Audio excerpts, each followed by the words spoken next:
Care if you shoot for fun, hunt, or just need a gun for personal protection, Tactical Guns and Gear has the best selection of firearms around. The only one-stop silencer shop in Tennessee. In less than 10 minutes, they do all the paperwork. Take your photo, originate gun trust, take your prints electronically, and the best part, you never have to scan them again. Yes, silencers are legal. No special licensing, just a simple background check. Silencers don't make your firearms silent. They simply reduce noise for more enjoyable shooting. Help protect against hearing loss. Reduce recoil. It makes you more accurate. Best silencer place in the entire state of Tennessee, right here in Collierville. For all things guns and gear, ask for Jake or Jim at Tactical Guns and Gear on Highway 72 and tell them Eli says hi. Online at tacticalgunsandgear.com. If you're an outdoorsman and love all things hunting and fishing, be sure to listen to Sports 56 Saturday mornings at 6 a.m. for Outdoors Today. Brought to you by the Gun Store, 6920 Winchester in Memphis. Outdoors Today is a one-hour show hosted by veteran Mark Tobin and a group of respected outdoor-loving guests. Outdoors Today is dedicated to bringing outdoorsmen tips and techniques and tactics to help with your hunting and fishing in all seasons. Saturday mornings at 6 on Real Sports Talk, Sports 56, 87.7 and 96.1 FM. We are Sports 56 WHBQ Memphis, WIVG-FM Tunica Memphis, and WPG-FLP Memphis. Flynn Broadcasting Stations. It's time for Sports 56 Middays with Greg Gaston and Eli Savoie. Sports 56 Middays is presented by FedEx. FedEx, helping small businesses simplify e-commerce. The first hour of Sports 56 Middays is also brought to you by Davis Motorhome Marts. From the top on down, here comes a 1-2 pitch. Red Sox win the World Series, and the best team in baseball wins it all in 2018. The Tigers reclaim their crown by crushing Alabama. Brady under center, victory formation, takes the snap, falls to an E, and that'll do it. The New England Patriots have won. And Virginia with the all-time turnaround title. We the North are now we the champions. The Raptors, the 2019 NBA champs. Now, here are your hosts for Sports 56 Middays, Greg Gaston and Eli Savoie.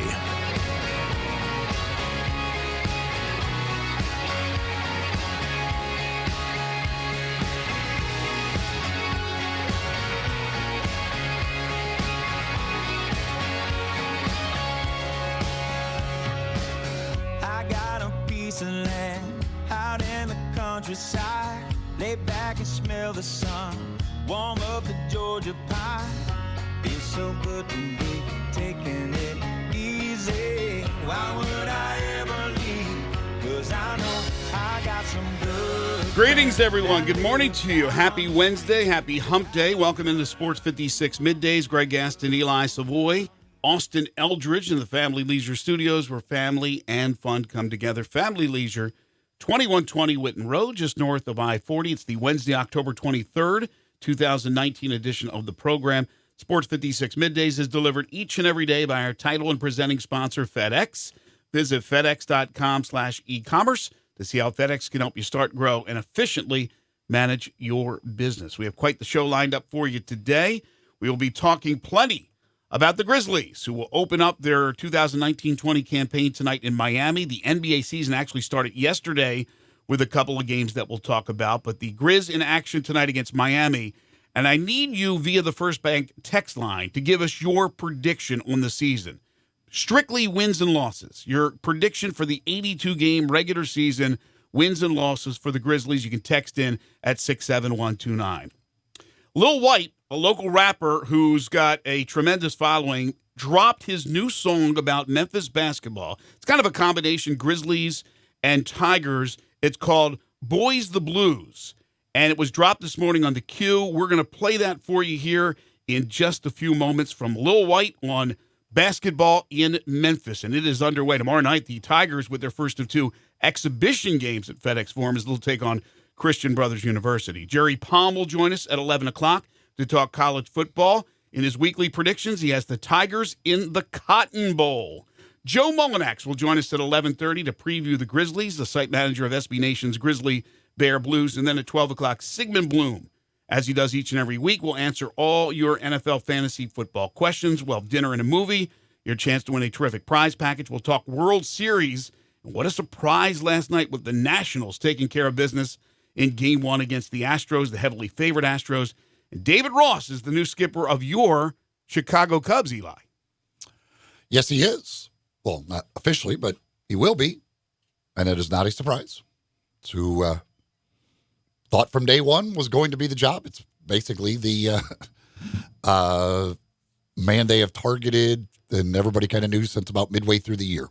And what he will be, I do not know. I know he is well liked in the clubhouse from when he played with those guys. What that means for him as a manager, I have no idea. Not that you have a say in it, but are you happy? It's kind of a gamble, but it's a well-known and a well-loved commodity. I am fine with it. It is what it is. I knew you were going to say that. Would you have rather had Joe Girardi? Would you have rather had a proven manager?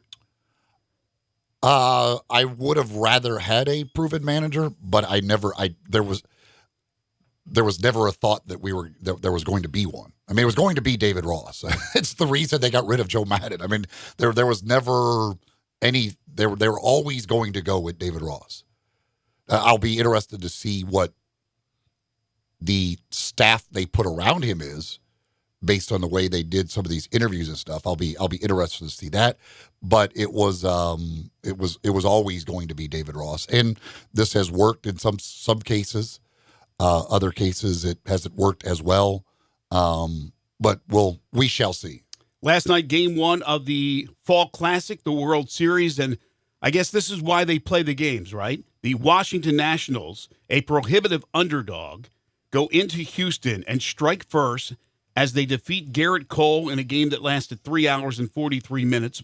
They win 5-4. They get a huge performance from the 20-year-old Juan Soto, which included a home run. And Ryan Zimmerman, the first ever drafted player by the Nationals, went deep as well. George Springer, a record 5th straight World Series game with a home run for the Astros, but that in a losing effort. Garrett Cole loses for the first time in his last 20 decisions. That's how good Garrett Cole has been, yet the Nationals get the win.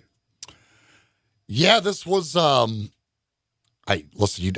talked many times about Juan Soto. I love that kid's game, and he is incredible at 20 years old what he does. I mean, that opposite field home run, which they said was 417 feet. And I can't believe that math, because the wall is 360 something where he hit it, and he hit it up on the train tracks. I fail to believe how that can only be 417 feet, but he is so good, and their 2-out hitting throughout these playoffs has just been incredible. Like they continue to do it. Every time they need a big hit with 2 outs, they seem to get it regardless of who's at the plate. Last night, it was Soto with the double, but we saw it against the Cardinals. We saw it in the wild card game. If they need a hit with 2 outs and men in scoring position, it seems like they get it every single time. And the Nationals got enough with their bullpen. It wasn't great. It was a little scary there when George Springer almost hit another home run, but it stayed in the ballpark. That cut the lead to 5-4. And after that, it was lights out. Doolittle did a nice job, and the Nationals put out the fire and got the victory. Tonight, now the pressure's on Houston and Justin Verlander, who's been there and has done that. But he's going up against a guy who's been pretty incredible in the postseason, and that is Steven Strasburg. It couldn't work out any better for the Nats. They lose, they split, and they steal home field, because then they go back to Nationals Park for 3, 4, and 5 if necessary. But if they should happen to win this game, they're in the proverbial driver's seat. Yeah, certainly a great opportunity, and another just absolutely fantastic pitching matchup tonight. I mean, the one thing to remember is that the Astros did lose Game 1 of the ALCS and then came storming back and won the next 3, and they're that good. Springer is amazing, by the way, in the postseason. And I know there's a lot of people criticizing him for not running hard, and could he have gotten a triple out of that rather than a double and put the tying run on third base? Very well could have.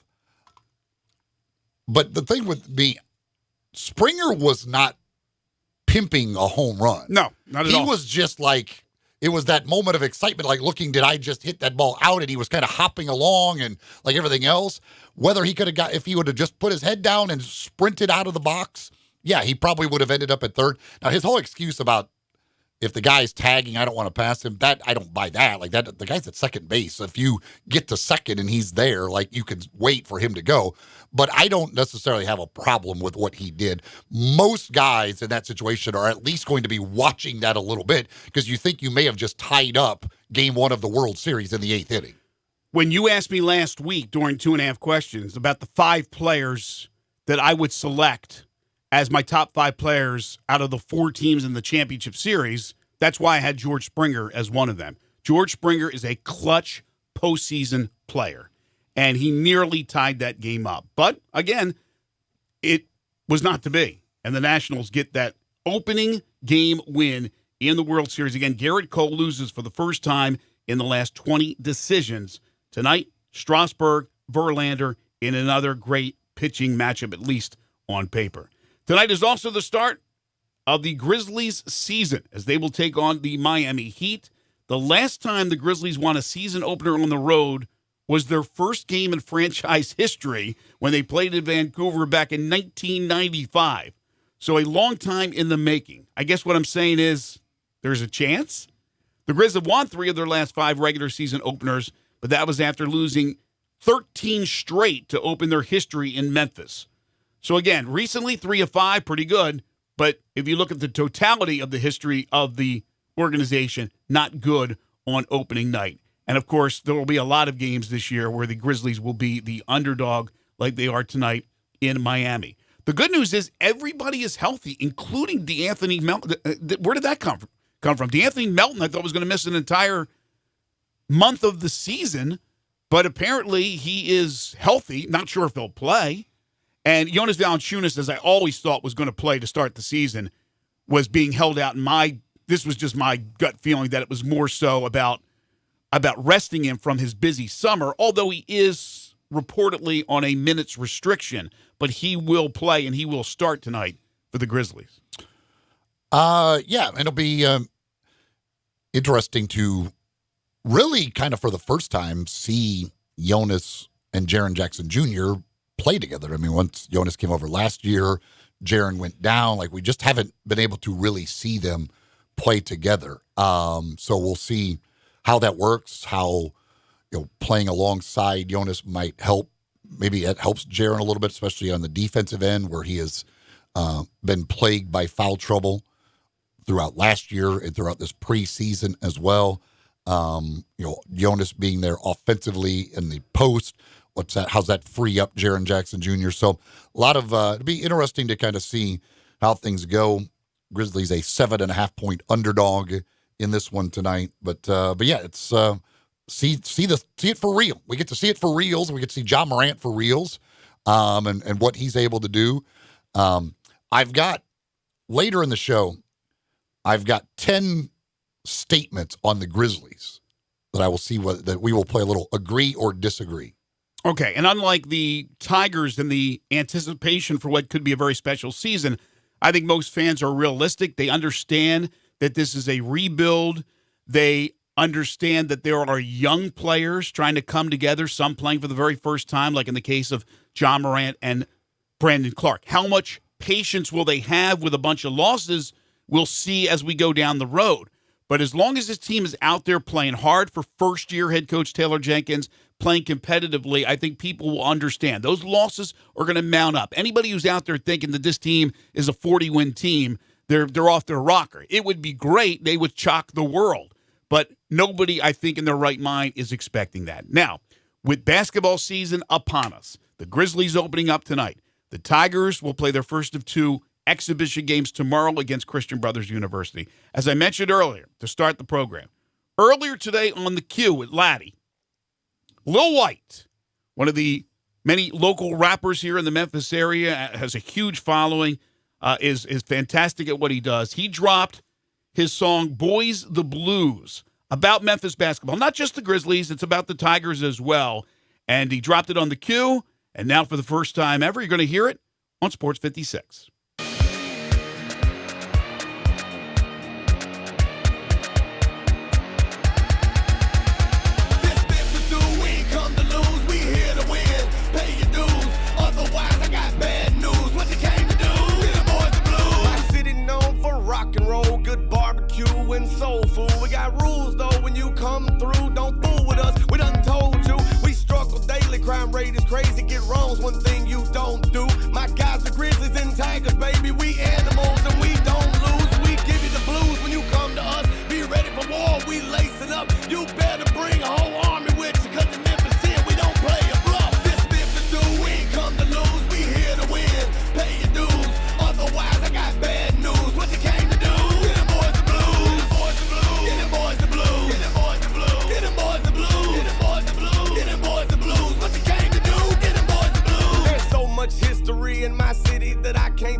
tell you one thing, we get along. When anything around here going wrong, we had riots in the past, grew from that. All lives matter, that's a fact. But come to my town talking any kind of smack. We're gonna beat you down and send you right back. We winners, man, not beginners, man. We gonna eat every one of you for dinner, man. Get your tickets outside, it's going down tonight. This is our game, just don't quit it, man. This Memphis dude, we ain't come to lose, we here to win. Pay your dues, otherwise I got bad news. What you came to do, get them boys the blues. Very nice. Great beat. Loved it. Lil White, Boys the Blues, making its debut today on the Q and here on Sports 56. Speaking of the Grizzlies, they had to pare their roster down over the weekend, and one of their cuts was Ivan Rabb. Shams is reporting that Ivan Rabb is finalizing a two-way NBA contract with the New York Knicks. So he's reuniting with David Fizdale.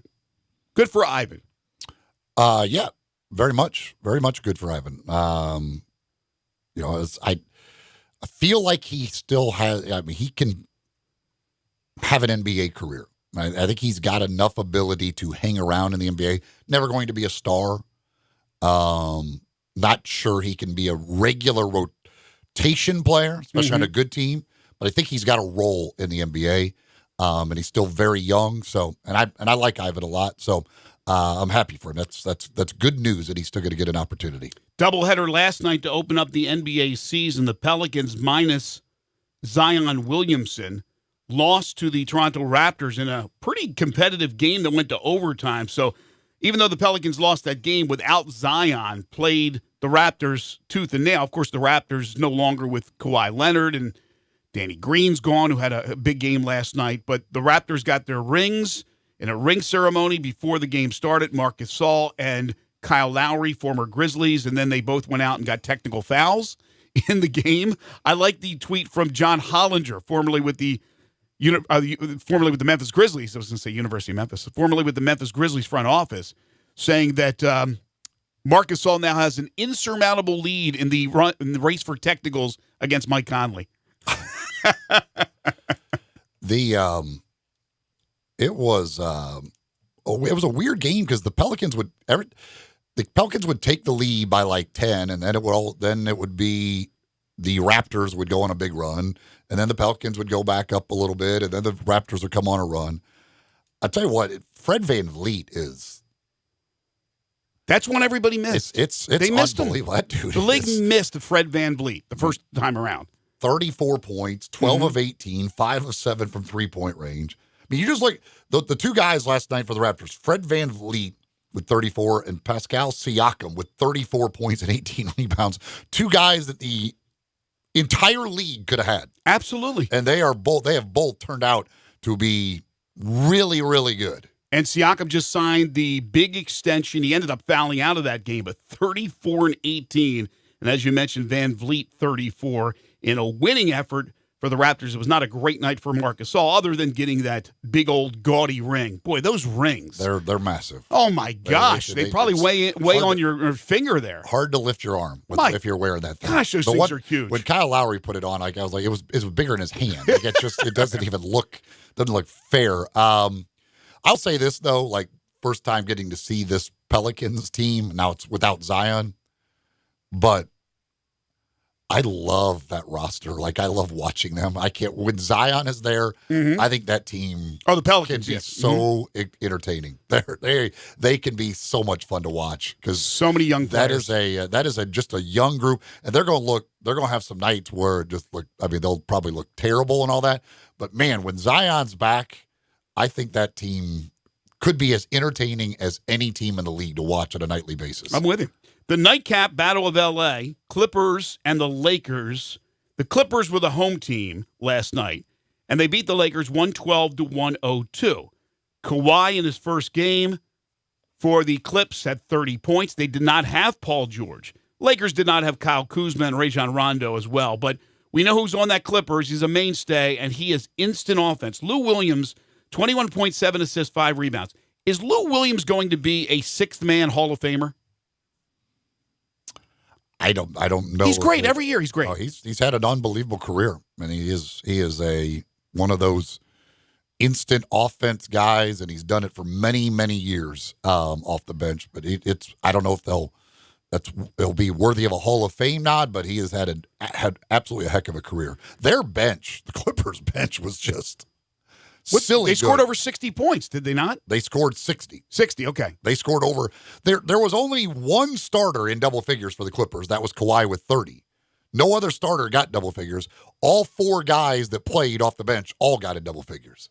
I mean, their bench was just absolutely. If you like, look including at JaMychal Green, the plus minuses, like their bench just absolutely dominated the Lakers bench. Yeah, JaMychal had 12 points, but again, when Paul George comes back from his injury, they'll get a little less production, you would think, off the bench because Paul George will be adding a lot more offensively as a starter. Yeah, but they get to add a pretty good player to that bench. Oh, there's no question. When he comes back. I mean, it doesn't hurt the team. I'm just saying the distribution is a little bit different. LeBron James ended up having 5 turnovers in that game. Remember, he basically ran the point guard position without Rondo. But LeBron and Anthony Davis, who were really, really good in the first half, combined for just 11 second-half points. And I think that was the difference in the game. Yeah, I mean, it's, they both ended up good. Now, LeBron had a -8 plus minus AD was a plus, but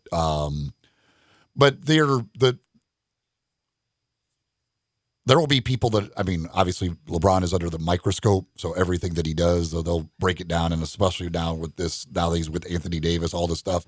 But again, I mean, the difference in the game was the benches. The Lakers bench got completely dominated. And LeBron can't play 45 minutes every night. He's just not at this point, and Anthony Davis can't. They're not going to be able to play 45 minutes. So they're going to have to figure out something on that bench because they got completely owned. Right. When they left the game in the second half, when LeBron would sit down and Anthony would sit down, the Clippers just dominated. I mean, it was Kentavious Caldwell-Pope, who they're supposed to be one of their better bench players, didn't score in the game. He came 27 minutes without a point. Dwight Howard. He's Dwight Howard. I don't know what Dwight Howard is anymore, but it isn't a good NBA player. Like he's there to maybe give you a couple of minutes and a few rebounds, but like he's just not. Our boy Troy Daniels may have been the best off the bench, but like they're just their bench was awful last night. All right, when we come back again, want you to text in, but we're going to open up the First Bank phone lines as well at 360-8255. You can message us at Sports56 WHBQ on Facebook, Periscope, Instagram, YouTube, and Twitter. Your thoughts on the Grizzlies. They open up the new campaign tonight in Miami. What do you believe their record will be? What are your expectations for the Grizzlies? Also got some college football news, some interesting news on the recruiting front. And also, Ole Miss announces some figures from their first beer sales at Vaught-Hemingway. We'll tell you about that. World Series, if you want to discuss the Washington Nationals' opening win over the Houston Astros, we certainly could do that as well. Dinner and a movie a little bit later on. Jerry Palm, Joe Mullinax, Sigmund Bloom. It's all coming up. This is Middays, just getting underway on a hump day, right here on Real Sports Talk, Sports 56, 96.1 and 87.7. Listen online anywhere, anytime at sports56whbq.com. Hi, this is Troy Five-Ash, owner of Five-Ash Roofing. It is that time of year where the weather is unpredictable, and given the recent storms, it's a good time to discuss insurance claims. So here's a few things you should know. Always hire a local contractor, because if you have a problem with your roof down the road, you want to be able to find him. Never allow anyone to pressure you into signing a contingency contract. They're used as sales tools, making you feel committed, and the truth is, those contracts are not worth the paper they're written on. Be careful of door-knocking salesmen. Some are reputable, but many are not. They canvass the neighborhood and tell everyone to file a claim, working their percentages and not caring if you file a claim even when they know the likelihood of it being approved is low. Some will even damage your roof hoping to convince the adjuster it's storm damage. That's fraud, and contractors have gone to jail for that. So do your research and know who you're hiring. Five-Ash Roofing, the official roof of the University of Memphis Athletic Department. Fair, honest, and ethical. 367-0050 or memphisroofer.com. Five-Ash Roofing, it's what we do. We're here for you. You know when you gotta be somewhere, it's like really urgent. You don't want to do it over the phone. Some things just can't be said with an LOL or an OMG. Some things just need to be done IRL. So you get in your Nissan Altima and drive Feel the VC turbo engine instantly react to give you more power and efficiency, so you can get where you need to go.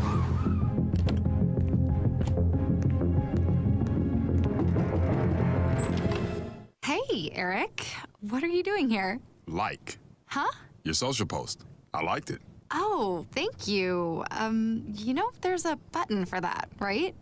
I do. The Nissan Altima, now offering the most tech-advanced engine in its class. This is tech that helps you be there. This is Nissan Intelligent Mobility. Auto-Pacific segmentation. 2020 Altima Platinum versus latest in-market competitors in the premium midsize class. Available feature. World's first production variable compression turbo engine launched by Nissan Motor Company Limited in 2018.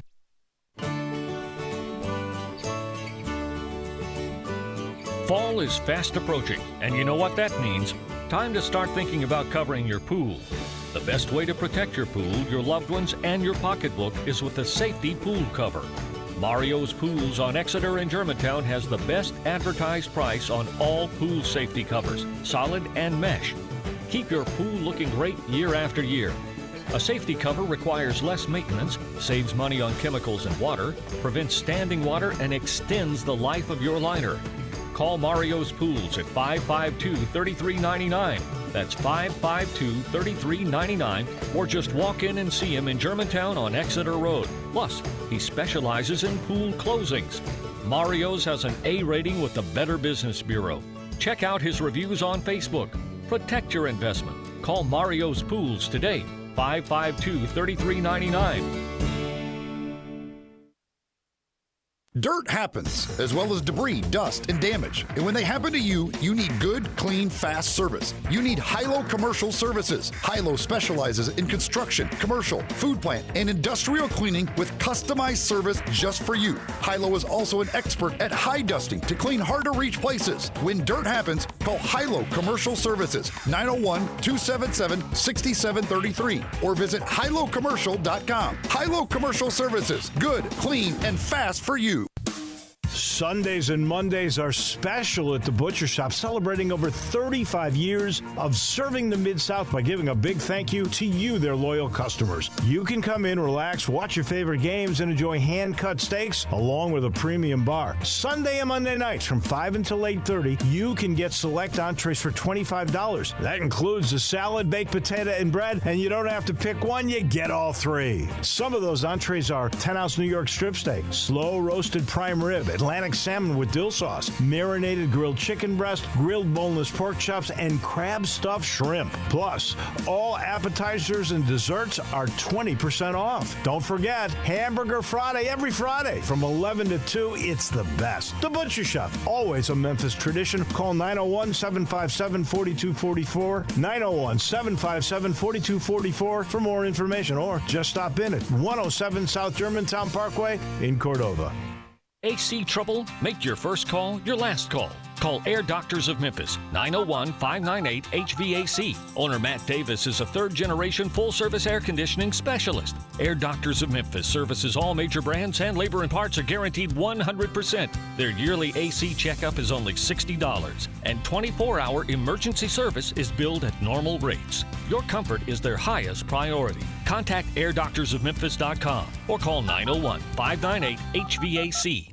Hey Tiger fans, this is John Stacy of the Blue and Gray Show. You can hear Drew Barrett and I talk Tigers with Tigers every Sunday at 5 right here on Sports 56, 96.1, and 87.7. Drew, who do we got in the studio with us this week? This week on the show, John and I are joined in studio by former University of Memphis Tigers wide receiver Joe Craig as we break down the Tulsa game and get you ready for the big AAC matchup against SMU. Thanks, Drew. We'll be here Sunday on Sports 56, 96.1, and 87.7. The Blue and Gray Show, where we talk Tigers with Tigers. Now, back to Sports 56 Middays delivered by FedEx. This hour is also brought to you by Davis Motor Home Mart. Here once again are Greg Gaston and Eli Savoie.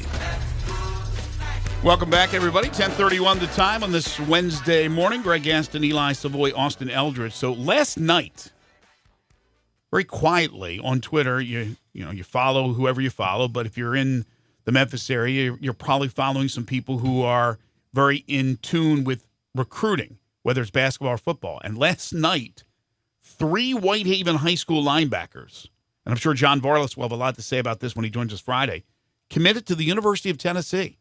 Martavius French, who decommitted from Arkansas, Bryson Eason, and Tamarian McDonald. Obviously, it was something that they decided to do together, but last night, of all times, they decided to commit to the Big Orange. Yeah, that was the rumor a couple weeks ago when they made the visit up there that they, could all decide to go to Tennessee together.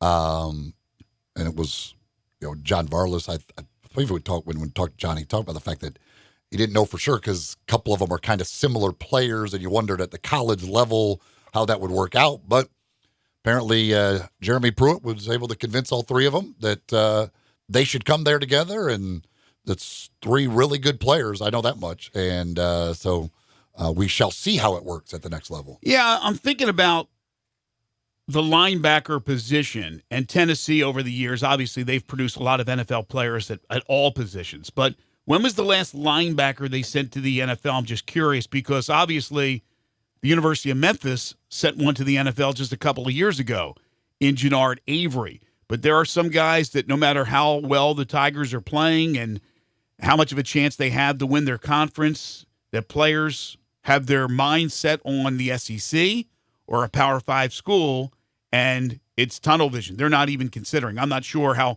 hard Memphis went after these guys, if these guys even considered Memphis. But, if you want to play in the NFL, I think Memphis has proven you can play at Memphis and still play in the NFL. In fact, they have produced a lot more NFL players recently than the Tennessee Vols have. Ole Miss announcing that they have generated $128,000 on beer sales revenue from their game against Texas A&M. And according to their reports, there were no rise in any incidents. So there's another revenue stream that seemed to pay off big time.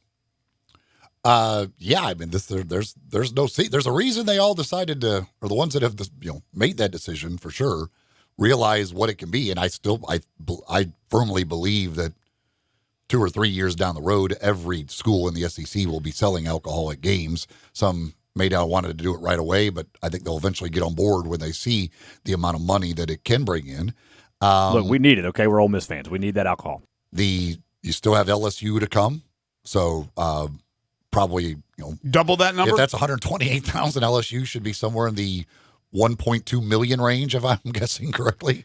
But no, it's and the whole thing, like the people that the people who think like all of a sudden there's going to be all these incidents because these people were drinking at the games anyway. They were sneaking it in. It's now their money goes to you. Here's a newsflash: they were all sneaking in liquor, or they were just drinking more before they went in, right? Because they knew they weren't going to be able to drink during the game. Exactly. I mean, you might as well take advantage of the opportunity to make a bunch of money. Not that they need it. These schools have plenty. They're cashing big checks all the time. But hey, if the people want it and you can give it to them and make a bunch of money off of it, by golly, go ahead and do it. Unless it's changed, the Grove is not an alcohol-free zone. There's a lot of drinking going on there. From the NFL, yesterday on the show, the word had come down that the Patriots had acquired Mohamed Sanu from Atlanta. And then when we wrapped up the show, the news came down that Denver had dealt wide receiver Emmanuel Sanders and a 2020 fifth-round pick to the 49ers in exchange for a 2020 third and fourth-round pick. So the Niners adding a weapon to their offense, another weapon for Jimmy Garoppolo. They needed that, and this is Sigmund's been talking about this for a long time. We'll talk with him later today, but that was why he valued Cortland Sutton so much with Denver, is the fact that there was a good chance Emmanuel Sanders was going to end up getting traded. Trade deadline's next Tuesday, and we're like the NFL, you don't ever really know what to expect about around the trade deadline, but so far we're off to a rip-roaring start. Like we got some moves being made and some pretty big names being moved around. Well, we've had, every year there's big-time injuries because it's a very violent sport, but we've had a lot of big-name players that have been hurt that are either out for the season or part of the season. So I expect there to be a lot more moves. Couple of texts here. Somebody texted and said, who will get more wins, the Tigers or the Grizzlies? I think the Tigers will. If you count postseason, everything for the Tigers, I would say probably the Tigers. You're not going to go under 25 for the Tigers, right? You're going to go 25 or higher, right? I mean, especially if you count postseason for sure. I think with postseason and everything else, they got a good chance to get up close to 30. Right. I'm thinking just regular season. I'm seeing 25 wins there at minimum. I predicted yesterday the Grizzlies at 22. So obviously my answer is the Tigers. I think the Grizzlies will get up around 27, 28. So I think if you're saying just regular season, I'd probably lean slightly towards the Grizzlies. But if you're counting conference tournament and everything else for the Tigers, I would say Tigers. Now, the one thing about the NBA is, as you know, as you get later in the season and teams are ready for the postseason, late in the regular season, they start resting guys and the effort's not as strong. And there you can steal a few wins depending on what your mindset is and also how healthy you are. I mean, God forbid one of those stars, and I use that term loosely, but for the Grizzlies, stars, Morant, Jackson, Valanciunas, their best players, one of them goes down. I mean, you're in a bigger hole, even playing against a team that's maybe cashed in for the regular season, getting ready for the postseason. So they may pick up a few wins there. But I'm watching last night, the Lakers and the Clippers, it looks like a playoff series. Thinking, how do the Grizzlies hang with those guys? But they are going to be two of the better teams. There's also a huge gap between them. There's a whole bunch of other teams that you get to play a lot. Yeah, but there's a big gap between a lot of those teams. We'll see. Miami's not expected to be a great team, but they're on the road. And you already mentioned they're 7.5, 8.5 point underdogs. I would not expect the Grizzlies to win a whole lot of road games. I mean, that's when you're extremely young and all of that. I would not expect great performances on the road. But I think that. I think Friday's a winnable game. You will, in the NBA, yeah, absolutely. At home against Chicago. There's going to be teams that will be tanking by the end of the year. There will be nights where teams are resting people. There will just be wins you kind of stumble into, basically through no fault of your own. It's just there are games that are going to be wins based on the way it is scheduled. True. And there are losses. But somebody's got to lose in this league, unfortunately. Michael Jordan yesterday, who once in a while rears his, not say ugly head, his bald, striking head, and will say something that's quite interesting. Yesterday he said, talking about Steph Curry, Steph is a great player, but not a Hall of Famer yet. He's not. So I looked up his numbers, and Steph is a 2-time NBA MVP, 3 NBA titles, 6-time All-Star, All-Rookie selection, 3-time All-NBA performer. I didn't even look up his numbers. We know what he averages, around 30 or whatever a game. His scoring is phenomenal. He's looked at as one of the greatest, if not the greatest shooters of all time. I think Michael Jordan is wrong. I think right now, if Steph Curry's career were to end, he is going into the Basketball Hall of Fame in Springfield. Yeah, I know there was a lot of talk with. I never saw this clip, and I don't know the context of what it was said or how he said it. So I don't know. I don't know exactly how he meant it. So I don't know. He said he's a great player, but he hasn't done enough yet at this point to say he's a Hall of Famer now. That exactly what I just said is what he said, and that was the context. He's great. There's no doubt he'll be a Hall of Famer, but right now he doesn't have enough stats, numbers, accolades, and I argue that he does. If that's what he said, then I would disagree. Yes, I would say that Steph Curry, even if his career ended today, would be a Hall of Famer. All right. Hour 1 of the program brought to you by Davis Motor Home Mart, with over 7.5 acres of beautiful travel trailers, motorhomes, fifth wheels, and toy haulers, towable half-tons, motorhomes from 27 feet up to 45 feet in length, with brands like Winnebago, Coachman, Puma, Highland Ridge, and Tiffin. They are a top 10 Tiffin dealer in the U.S. They have customers that come from all over the country, even from Canada, that come to Memphis to check out the motorhomes and normally purchase a motorhome from Davis Motorhome Mart. They get great deals, and right now, if you are thinking about purchasing a motorhome, it's probably the best time because they got to make room for the 2020s. They do have 7.5 acres or more, but they still have to make room.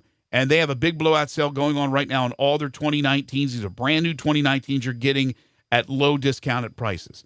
Check them out online at davismotorhome.com. Call them at 901-332-3414. When you do, please tell them you heard it here on Sports 56 Middays, or just go visit them at 1145 East Brooks Road in Memphis. Family-owned and operated. Drive the beautiful highways and byways of this great country of ours in a motorhome from Davis Motorhome Mart. We'll take a break. This is Middays on Real Sports Talk, Sports 56, 96.1 and 87.7. Sports Time with Rollo and Stacks. Every weekday afternoon from 3 till 6. Right here on Sports 56, 96.1 and 87.7. Hi, folks. Rob Walker, Infiniti of Memphis, and we've got a new Infiniti crossover vehicle that has raised the standard of comparison to a new level. Imagine having both sports car performance and eco-friendly efficiency on demand, working together to empower every driving experience. The result of 20 years of engineering, QX50's award-winning variable compression turbo engine is the world's only engine of its kind. Like two engines in one, it delivers a combination of power and efficiency that is truly in a category all its own, and only Infiniti has it. You'll never sacrifice performance for the sake of efficiency again. And QX50 MSRP starts at only $36,550, which is less than its Acura, Audi, and Mercedes competitors. Add to that QX50's award-winning sumptuous interior, and you have the best combination of performance and comfort in the mid-size crossover segment. MSRP excludes destination charge, tax, title, license, and options. Infiniti of Memphis or online at infinitiofmemphis.com.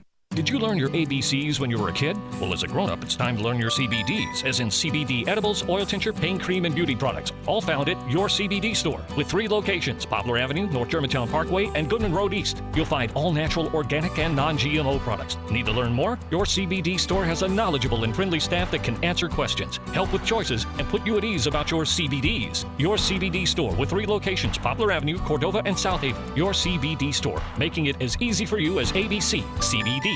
The Starlight Lounge presents An Evening with the Progressive Box. I took a bit of a risk singing that song, but of course the one place I never take chances is the road, where Progressive Snapshot rewards your safe driving. A good driver plus Snapshot equals big discounts. And speaking of math, 1 + 1 = 2, little too late. Progressive Casualty Insurance Company and Affiliates. Snapshot not available in California, North Carolina, or from all agents. Pop the top on your next party. 34 North Cocktails. Available in Memphis now. Great for football grove parties, around the hunting campfire, and when you get home, entertain friends. Pop a premium can of Barrel Thief. Tastes just like an old-fashioned Barrel Thief made with aged bourbon, bitters, a hint of orange, a touch of vanilla, 15% ABV. Then, for you vodka lovers, try Sneaky Pucker, a refreshing lemonade premium vodka cocktail, 12.5% ABV. Made with super premium vodka, lavender, simple syrup, and lemonade. Delicious and smooth. Let the party begin with 34 North Cocktails.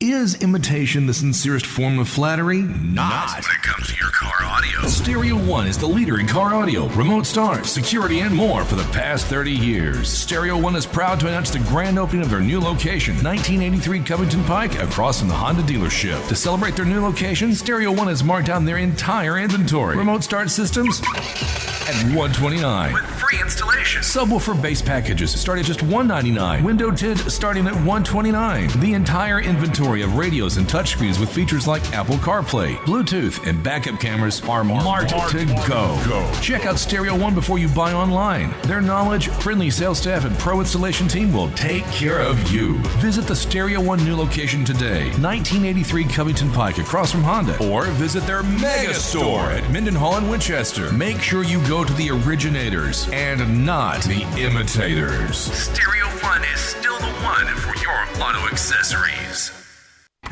Now, back to Sports 56 Middays delivered by FedEx. This hour is also brought to you by Davis Motorhome Mart. Here once again are Greg Gaston and Eli Savoie.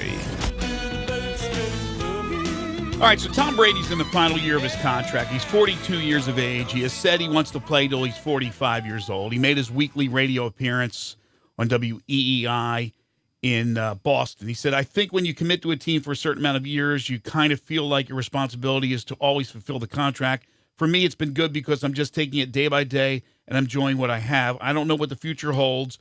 And the great part is, for me, football at this point is all borrowed time. Can you see in any situation the great Tom Brady, who has played his career with one team, many consider him the GOAT, playing with somebody else. Can you imagine that, even in this day and age? I can't either. I don't think I think that's a bunch of hogwash. No, he will not. There's no chance he plays with anybody else. Bob Kraft knows what he has meant to this organization like he knows what Bill Belichick has meant to this organization. And those guys will be taken care of. Belichick will leave when he wants to leave. And Tom Brady, obviously, until he can't throw a football anymore, I think will be a part of the Patriots. He's never tried to hold them hostage. He's never asked for the most money. He's never asked to be the highest paid quarterback, not that I remember. So it doesn't make sense to me that he would play with any other team. Got a text here from Raider Corey on the Grizzlies. Says, should be a fun team to watch, even with the losses. I think this roster will play hard all season. They seem to have a good group of guys. I'm not sure if we can get consistent play from our 2 and 3 positions early on. I'm interested to see how the rotations are set by Jenkins. I'm getting somewhat concerned about the Jaren Jackson Jr. foul issues. Need to see some improvement. Expecting Ja to hit the ground running. He just seems like the moment won't be too big for him. My win total, 29. A little more optimistic is Corey than Vegas and most people. I got him at 22. But Jaren Jackson Jr. has to. I know he's only 20. I know he's still so young. But he has to really step up for them to be competitive against some of the better teams. Because Jonas Valanciunas, you know what you're getting there. You're limited on some of the things he can do. Yeah, he may be able to step out every once in a while and hit a 3, but most of the time he's banging. So it's Jaren Jackson Jr. as a big that needs to hit 3s on a pretty consistent level. John Morant's going to take his pounding. He's not a big guy. He's going to do spectacular things, and he's going to do rookie things. But, yeah, the wings are the big question marks. Can Dylan Brooks be consistent? Is Grayson Allen going to show what glimpses he showed in the offseason or during the preseason, I should say, for the Grizzlies? Is Jay Crowder, who has been a pretty decent three-point shooter during his career, going to shoot better than the shooting he produced during the preseason when he was awful? Couldn't find the ocean from the pier. Is there going to be anybody else that steps up, like Guterich? I don't know. But Jaren Jackson Jr. is the key, and I still think Jaren Jackson Jr. will continue to improve the next few years, but I think there's a ceiling for him. I don't think he's going to be that superstar that some people believe he will. I think he's going to be a very good player. I think John Morant, though, in time, puts on a little muscle, puts on some more weight, becomes a little more solid, as quick as he is, keeps the speed. He's just phenomenal. He's kind of Maravich-esque. He has eyes in the back of his head. I think he has a chance to be a superstar. I really do. The wings are certainly going to be inconsistent because, you just look at the guys who are there. I still don't know really what Kyle Anderson is on this team, especially with the way they want to play, because he's not a shooter at all. Right. He doesn't. He's got slow-mo as a nickname for a reason. I really don't know what his role is, how he fits with the style that Taylor Jenkins wants to play. And I know Dylan Brooks is going to have nights. Dylan Brooks is going to have nights where he goes, where he shoots it good, and it'll look good, and it'll be fantastic. Then he's going to have the next night where he goes 1 for 10 from 3.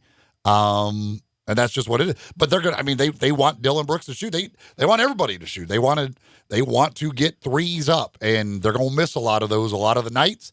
But that's just going to be the way it is. So, and Grayson Allen going to be inconsistent. Grayson Allen will have just a lot like Dylan Brooks. I think he'll have nights where he'll look pretty good. He'll knock down shots, and you'll be like, wow, look at that. And then maybe the next night he's 1 for 7. You're like, oh, what is that? So but that's pretty much all of their wing players. Guterich, we don't know what he's going to be in the NBA. Is he good enough to play at this level, get his shot off, and all of that? Ja Morant's going to create open looks for a lot of these guys. Who are the guys who step up and show they can knock them down somewhat consistently? That's going to be the key. There may not be anybody on this team that can do that. Your point is well taken about Kyle Anderson. I know he has dealt with injuries, and he fit into Pop's system in San Antonio as a solid auxiliary player, supplementary player. I don't know what he brings to the table. I'm still trying to figure it out. He's long and lanky. He's not fast. He can probably defend because he's big. Some of the guys that are out there on the wing because of his length, but he's not a good shooter. I don't know. I like the guy personally, but I don't know. I don't know what he brings to the table. He needs the ball. I mean, he is basically a point guard. He needs to have the ball in his hand. He's not going to have the ball in his hand. No. They're not. I mean, when they signed him, they didn't know they were getting the number 2 pick and getting Ja Morant. I mean, it's great point. It's a completely different team that they thought they were signing Kyle Anderson to be a part of. They didn't. They weren't planning on getting Ja Morant and running up and down the court at a high rate of speed. They were still in the grit and grind, we're trying to make the playoffs mode, and we got another guy that could take some of the pressure off Mike Conley in handling the basketball. Well, those days are completely gone, and so Kyle Anderson now is kind of a fish out of water with this roster and with this style. Yeah, that's correct. And when Ja Morant doesn't have the ball, Tyus Jones will have the ball. A couple of other texts here. So it says, I think we're going to surprise a few folks, get more wins than expected. I'm going 35-38. That would be an amazing year. If they got up that high, to me, the high water mark would be 30, maybe 31. 35-38 would be a pretty incredible season. That means literally everything went absolutely perfectly. Ja is, in that situation, Ja is definitely rookie of the year because he would have to play unbelievable. I mean, it would be, you would have everything would have to go right to get up to 38 wins. Here's the thing. Things may go swimmingly. They may go really well. There'll be games you go, man, they played great, and they still lost. So I don't see that. I don't see 35-40 wins. That would be an amazing season. John says, I predict 31 if Triple J has more enthusiasm for the game. I don't think enthusiasm for the game is a problem with Jaren. Jaren is a little immature. I don't even know if it's. He's having fun. He's like a big kid. I love that. He's a little goofy. Like he likes joking around. Like that's just. But I think he has enthusiasm for the game. Yeah, but he likes. I mean, the game. I don't think it's anything. Like he loves playing the game and all that stuff. I don't think that's it. Like he is a little goofy. You got to understand, he is still extremely young. He's the youngest guy on the team still. But don't you, as a fan, normally want the guy with the mean streak rather than the guy that's smiling all the time? I'm not talking specifically about Jaren Jackson Jr. I'm talking about in general. Unless it's Magic Johnson, who always smiled and was an assassin. Isaiah Thomas was another one. Always smiled, was an assassin. But most guys, no. There are, I mean, you can be both. Ask Russell Westbrook if he could be both. I don't know. Shaq was goofy. Shaq could enjoy playing the game, but Shaq also, when he out there on the court, could get mean. Shaq was mean on the court. Off the court, he is that. On the court, he goofed around a lot. Yeah. He had a mean streak. I haven't seen, and albeit 1 year, Jaren Jackson Jr. have a mean streak. I want him to have a mean streak. I want him to knock somebody down. I mean, he's a 19-year-old kid. Or is he turned 20? He turned 20 now. He's an old fart, 20. I don't think enthusiasm for the game is a problem with him. No, I don't think so either. He is a young guy who's likes to have fun, likes to goof off a little bit. But when he's on the court, I don't have any problem with that. The foul trouble isn't because he doesn't have enthusiasm for the game. He doesn't have Jonas there. I think that'll help having Jonas now. Yeah, that's it. We have not seen those two guys play together. I think they got one game together before Jaren went down last year. So let's see what it looks like when he's playing next to Jonas. It may be good. It may be bad. I don't know. But let's see what it looks like when he's playing next to Jonas. From the college football world, Jim Harbaugh refuting reports of interest in NFL jobs by sending a letter to parents of current players and commitments that address recent rumors of an exit strategy from Michigan. So a nice letter that he sent out. Believe it or not, that's up to you. But he said, listen, I don't have an agent. There are no plans. I am here. I am committed to the University of Michigan. When we come back, Jerry Palm.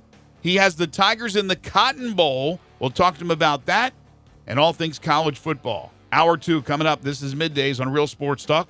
Sports 56, 96.1, and 87.7.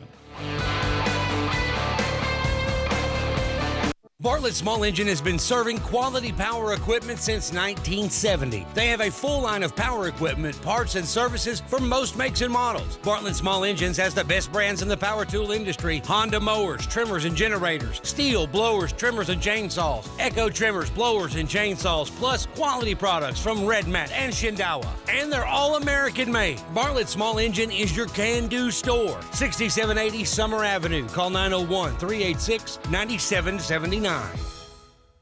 If you're someone that enjoys a truly great steak, then there's only one choice for you downtown: 117 Prime. 117 Prime has lots of different things on the menu, but the main attraction is the steaks. Prepared by chefs that love a great steak, you can choose from the 5 or 10-ounce fillets, the 16-ounce prime, the 8-ounce top sirloin cap culotte, or the 14-ounce New York strip, or the king of them all, the 24-ounce dry-aged porterhouse. You heard that right, 24 ounces of the best steak you've ever tasted. If you're craving steak, then head downtown to the steak experts.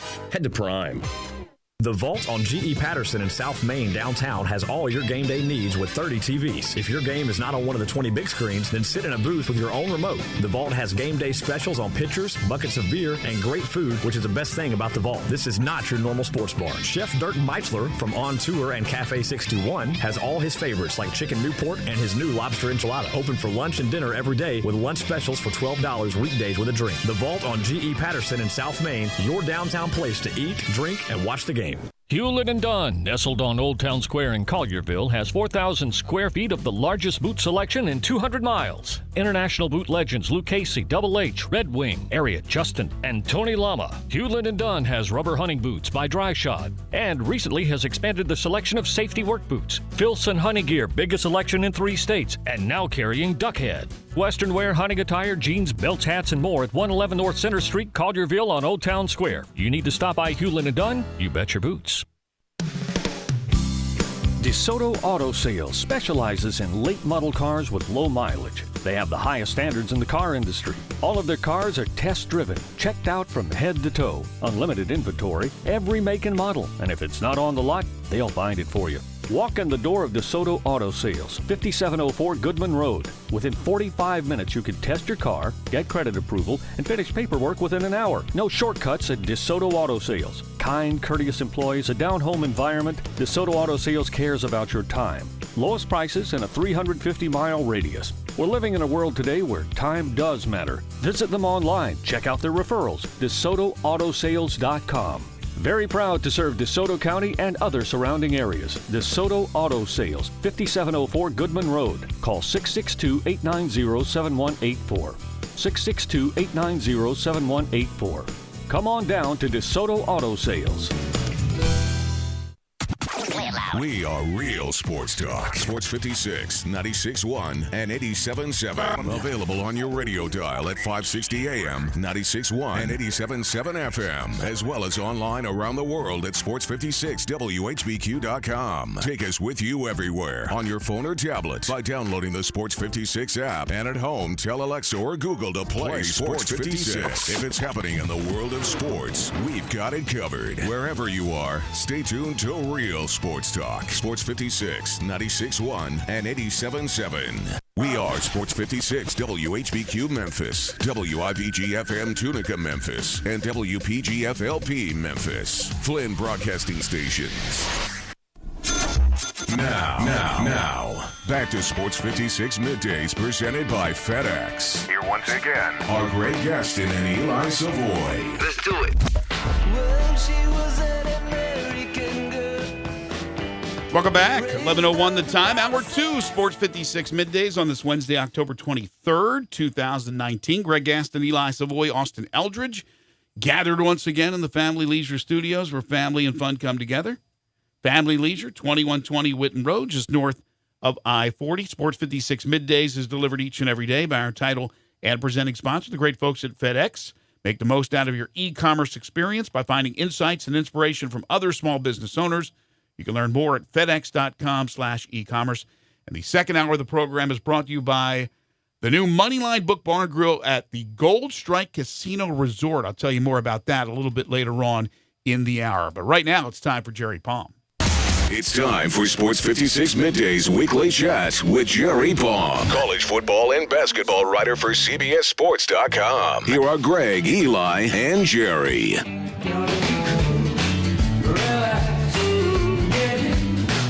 He is Jerry Palm from CBSSports.com.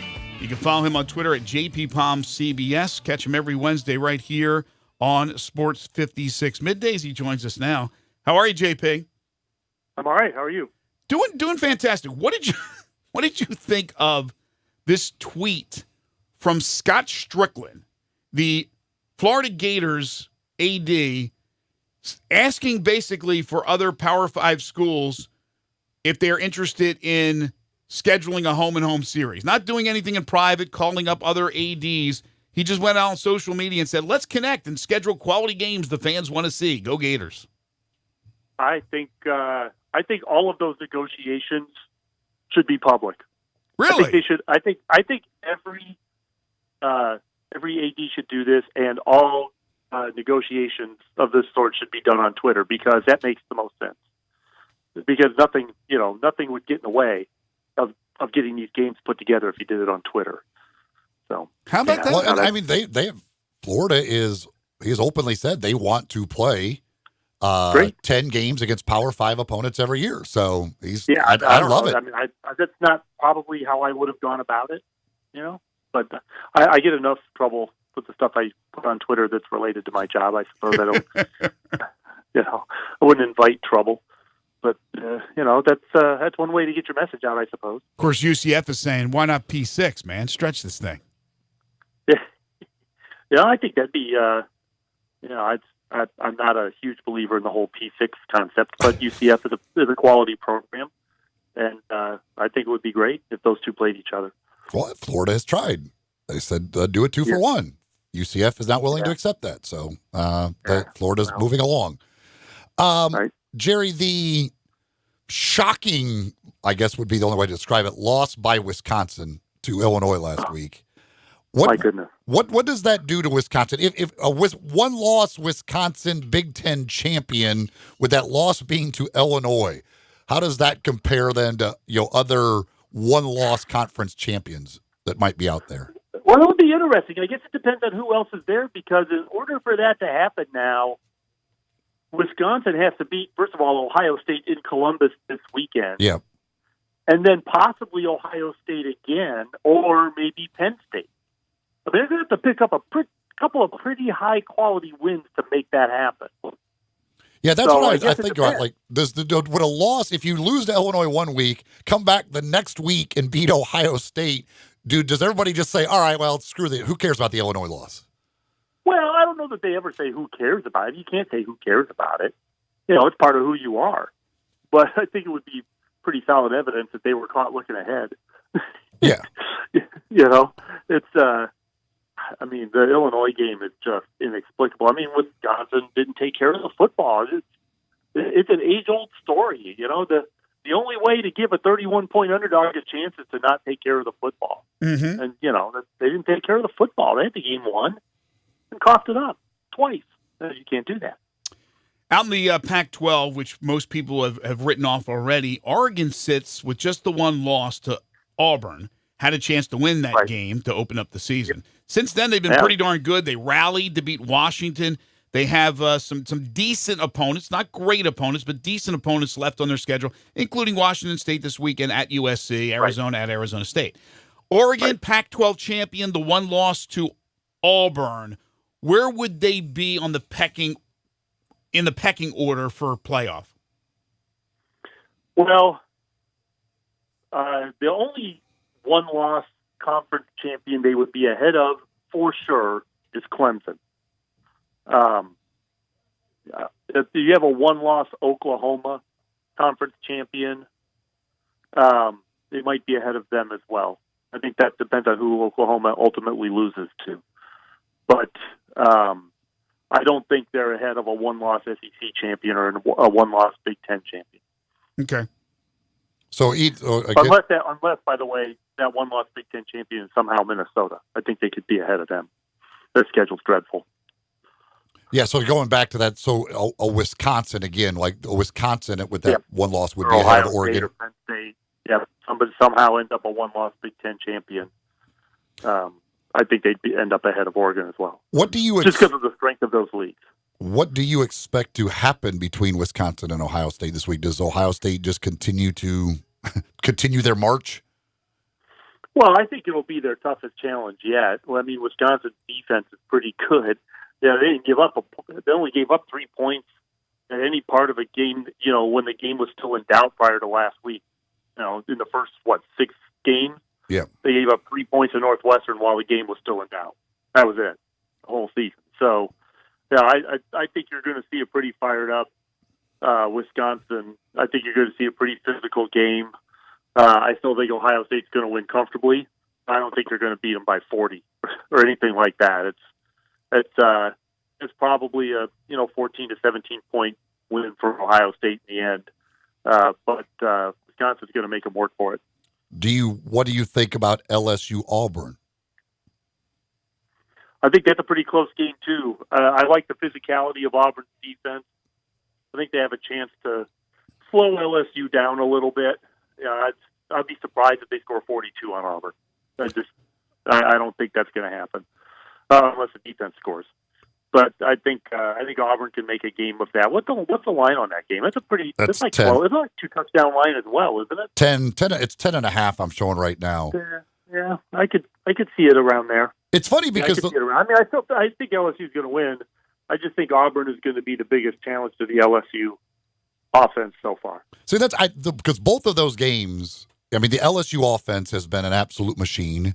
Ohio State's offense has been a machine, but they're both playing by far, to me, the best defenses they've played this year. So although I mean, LSU did play Florida, and Florida's good defensively, and they marched through them. 42. Yeah, I mean, so I don't know. I don't know if I'm interested to see if either of those offenses is slowed down this week because of the defenses they're playing. Jerry Palm joining us. I agree. By the way, the difference really between Ohio State and LSU, and I wrote about this in my projected college football playoff top 25. My thoughts about what it would look like if it came out this week. I had Ohio State ahead of LSU because neither team has been held below 42 yet this year, but Ohio State's defense has been better, lights out. Yeah. Whereas LSU, while LSU had got a couple of really good wins, they gave up a lot of points in those games. They actually gave up a lot of points to Vanderbilt too, but it didn't matter. Jerry Palm joining us from CBSSports.com. You can follow him on Twitter at JPPalmCBS. If you have a question about a game or about any of his predictions and projections, you can certainly text in on the First Bank text line, and we'll ask Jerry, 67129. Speaking of your projections, right now, the University of Memphis, you have them winning the American Conference and being the Group of 5 representative in the Cotton Bowl. Yes. So tell me your thoughts about.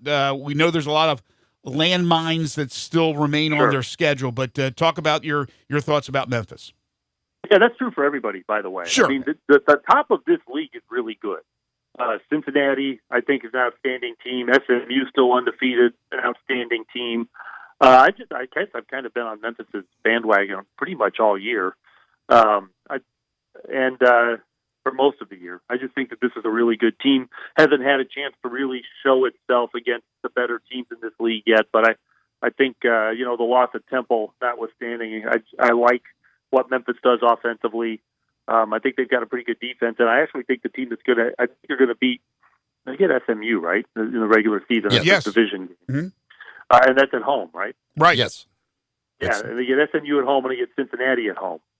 So I think Memphis has got a schedule advantage as well, and I like both SMU and Cincinnati. And really, any of those 3 teams could win it, and it would not be a surprise. Do you? What would be bad for the American Conference is if nobody gets through without 2 losses. Mm-hmm. Yeah, because of beating each other up. With Boise losing that game, do you think that any one-loss American champion definitely gets in ahead of them? Yes, I believe they would. Okay. Yeah, I think a one-loss American champion, and I think that's especially true if that team is Cincinnati, because their one loss is Ohio State, and even though they got crushed in that game, that's what makes Cincinnati any different in that regard, right? Yeah. And if Memphis wins with one loss, you're talking about a controversial loss at Temple on the overturn, and you would also be looking at wins over Cincinnati, probably two wins over Cincinnati, and a win over SMU. So that resume is a lot better. Now, the other one that could crash the party is App State. They have South Carolina. They've already beaten North Carolina. If they run the table, and that includes the win over South Carolina, I got to think that they're probably going to get that spot. But a loss, I think, would eliminate that. What do you think? Oh, a loss definitely eliminates that. But I'm not even sure a win is enough because how good are North and South Carolina? It might be that neither one of those teams is even a bowl team. Yeah, but South Carolina's the win over Georgia. South Carolina, bowed up and beat Georgia. But that, if they beat Georgia, they're still 5-7.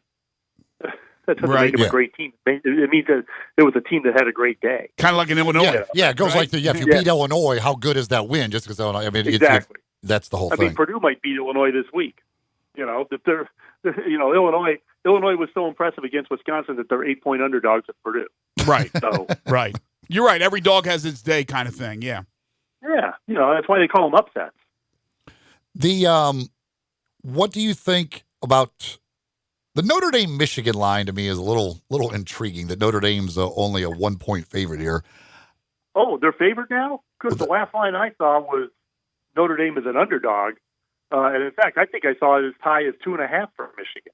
They're favored though now, huh? I'm showing it as that it's now that Notre Dame -1. Okay. Now, it probably depends on where you're finding that, but that makes a whole lot more sense to me than what I had been seeing before. Because Notre Dame should be favored. Yeah, Michigan has not shown me anything to believe, even at home, that they're good enough to beat a really good team. They're 1-12, 1-12 against top 10 teams. Maybe this week will be different, but this part of Michigan's problem. Well, their offense was better against Penn State than they have been, but part of Michigan's problem is just an inability to take care of the football. And Notre Dame is one of the best teams taking it away. So, if that plays out, Michigan's got no chance. If they can't take care of the football, they've got no chance to beat Notre Dame. Shea Patterson just hasn't shown me enough. I don't believe in Shea Patterson. I just don't believe in that offense to be able to really do enough. No, I don't either. The last week against Penn State was somewhat encouraging, but they're going to definitely have to show me. I'm not buying Michigan until they show me they can do it. I'm with you guys. Now, Harbaugh has to put out a fire about him possibly having a road back to the NFL and send out a letter to all the players' families and also the recruits' families to tell them, no, I have no mindset going back. I'm happy in Michigan. So he's dealing with fires trying to put them out. Well, I think we all know what that letter means, right? Squadouche? Nothing. Nothing just means nothing. Yeah, that's squadouche. It may or may not be true. It may or may not be true. You think he's lying to everybody? Wait, a coach would actually lie or fib? Wait, hard to imagine. Can't imagine to try and save his roster in case it doesn't work out. I don't think anybody would be shocked if he went back to the NFL. No, right? No, I wouldn't. And the thing, but it's. That's the thing about coaching rumors. Is they're rumors, and 90% of coaching rumors, minimum, are crap. Really? You think 90%? I go by the theory usually where there's smoke, there's fire. Yeah, and yet it's just and then I see like the Tennessee job where 15 people were supposed to get that job and none of them did. Jeff Brom was on his way to Louisville. It was a done deal and it never happened. Right. Right. A lot of that stuff happened, and especially this time of year. It's October still. Well, you're good point. Joe Moorhead going to Rutgers. That ain't happening. Yeah, well, that's the thing. Harbaugh may very well end up in the NFL. It's almost certainly not a done deal right now. Yeah. If it happens, it's not a done deal till probably late December. Yeah, and that's what I'm talking about right now with the rumors, right? Yeah. The thing you mentioned with their offense that last week was encouraging. I still look at last week. Penn State was up 21-0 on them, and I'm not sure part of that wasn't just Penn State getting a little conservative and trying to play just to kind of hold on. Yeah, and they didn't cover. Yeah. No, you're right. There's probably some of that. Penn State's defense is really good. It's one of the best defenses they've had in probably a decade. Their defense is really good. I don't know that I trust their offense entirely, but their defense is really good. Yeah, I'm with you. All right, so let me ask you this: there's the old saying that a quarterback or a player can't lose or shouldn't lose his job or maybe her job over an injury, but you could certainly lose the Heisman over an injury. Tua Tagovailoa, with the injury now, will miss Arkansas. And hopefully, for the sake of the Bama fans, he will be back, and for the team, he will be back for LSU. But Joe Burrow now, in some people's eyes, what's that?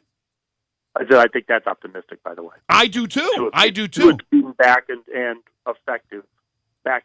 Oh, that could throw the whole college football world upside down. But also the Heisman, because remember last year it was Tua's Heisman to lose, and then all of a sudden, boom, Kyler Murray won it. Well, now Joe Burrow has been so consistently good. It was Tua, and then him, and then Jalen Hurts, and maybe Justin Fields.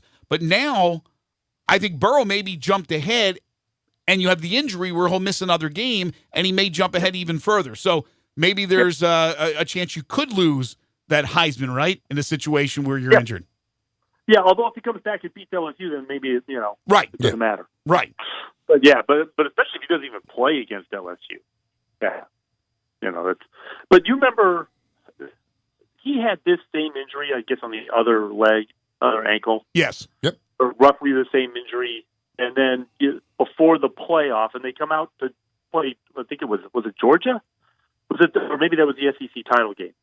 I'm trying to remember now, but he eventually. I mean, he was so immobile, and it was giving him so much trouble. And he had it must have been a playoff game. It was a playoff game. He had 4 weeks to recover from this same procedure, and just couldn't move. And it was hurting the offense that he couldn't move. And eventually, they had to go to Hurts, and he led them on a come from behind win. That was in the SEC championship game that Hurts came in there. Oh, was it?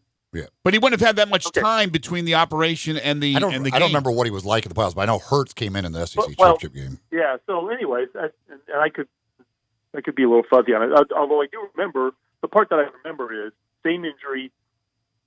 He couldn't go the way he needed to against Georgia, and Hurts had to bail him out. Okay, if he can't go the way he needs to against LSU, there's no Jalen Hurts to bail him out. They're just not going to get bailed out.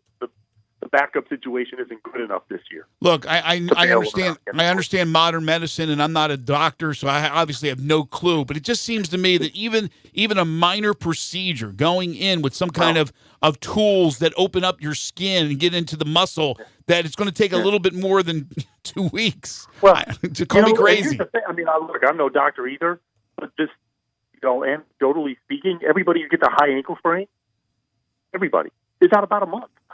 Right. It's just, those are hard to come back from right away.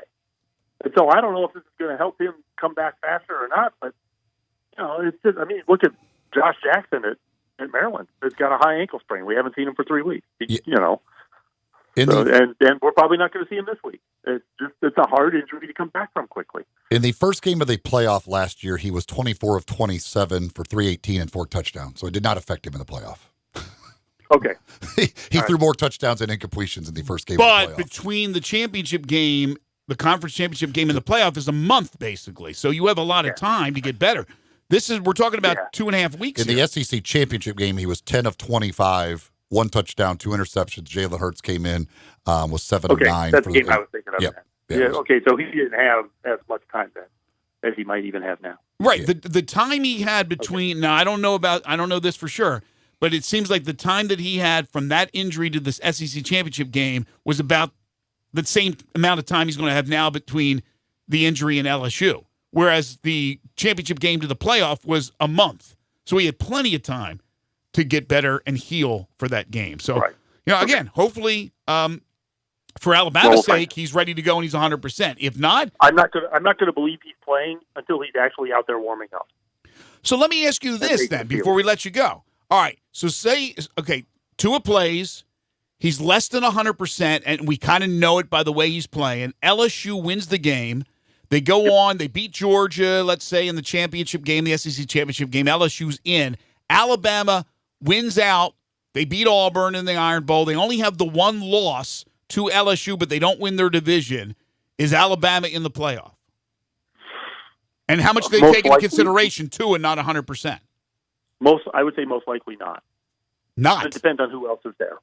It depends on what the competition is. Right. By the way, that's true, whether 2 is 100% or not in that game. 11-1 loser of Alabama LSU is a playoff contender, but I think needs help. They're a better playoff contender than 11-1 Notre Dame. But I don't know that they're better than 12-1 Ohio State, 12-1 Oklahoma. Probably would be ahead of 12-1 Oregon, especially if they've both beaten Auburn when Oregon lost to them. Right. But so it depends on the competition, really. Exactly. And if you have undefeated Ohio State, undefeated Oklahoma, undefeated Clemson, you can forget about it. You're done. Teams are out. You're out. You got 4 undefeated teams are out. They're not leaving out an undefeated team for 11-1 Alabama or LSU. I don't know. I don't remember when he got the injury last year, but he never took a week off. Okay. So, I mean, it was like he's got basically 2 off weeks. He's going to have basically 20 days in between the thing. Last year, he never took a week off. He played every single week. So it's going to be a completely different situation than last year. When did that injury happen? You remember? I don't remember when it happened last year, but I mean, he played the week before the SEC championship game against Auburn. He played the week before that against Citadel. He played the week before that. Like, he played every single week last year. It must not be the same thing then. It must not be the same. But he played horribly in that championship game. Yeah, but there was 7 days after the previous game. I mean, there's no comparison where he had 20 days to recover from an injury last year. That's true. Right. All right. So it's that situation. I mean, the week before the SEC championship game, he lit up Auburn for 5 touchdowns and 324 yards. Hey, LSU has to worry about Auburn first this weekend before they can set their sights on Alabama. A lot of big games. You can't be looking ahead. That's for sure. Yeah, like Wisconsin did this past weekend. Jerry Palm. Wisconsin was a 31-point favorite. and looking ahead, because I don't know how you lose. And the other one is, I don't know how Missouri, even though they play terribly on the road, loses to a Vanderbilt team that got skunked by UNLV. I mean, it's sports, baby. It's football. It's expect the unexpected. And that's why we love it so much. Jerry Palm, CBSSports.com. Check out the website. Check out his bowl projections. You can follow him on Twitter at JPPalmCBS. Catch him every Wednesday right here on Middays during both the football and the college basketball seasons. Jerry, thank you as always. We'll talk to you next week. All right, take care. You too. Good stuff. But he loves Memphis. They got a long way to go, though. We'll take a break. When we come back, speaking of Memphis, we'll be talking Memphis Grizzlies with Joe Mullinax. This is Middays on Real Sports Talk, Sports 56, 96.1 and 87.7. Take Sports 56 with you on your phone or tablet. Download our official Sports 56 app today. Put the Case IH legacy of power and efficiency to work in your hay fields and feedlot. Mid-South Ag Equipment has tough Case IH farm-all tractors that can handle a variety of chores fast. With their expert blend of engine and hydraulic power, farm-all tractors can easily tackle loading and material handling chores, as well as mowing and baling. Models range from 65 to 90 horsepower, so you're sure to find one that's perfectly powered for the jobs you do. Stop in or call 662-890-3141 to learn more. That's Mid-South Ag Equipment, your Case IH headquarters. Hi, this is Greg Gaston from Sports 56, and I want to tell you about Donnie Morrow and the Morrow Group at RE/MAX On Point Guarantee. They'll sell your home within 65 days or they will work for free. Donnie Morrow and his team have sold over 500 homes during the past 3 years and over 200 homes sold last year alone. Call 901-359-9698 or go online at MidSouthHomefinder.com. List with Donnie Morrow and sell tomorrow. Realistically, these things can happen. Restrictions apply. See Realtor for terms and conditions. Free guarantee applies. A listing agent's commission. Each office is independently owned and operated. The Starlight Lounge presents An Evening with the Progressive Box. I took a bit of a risk singing that song, but of course the one place I never take chances is the road, where Progressive Snapshot rewards your safe driving. A good driver plus Snapshot equals big discounts. And speaking of math, 1 + 1 = 2, little too late.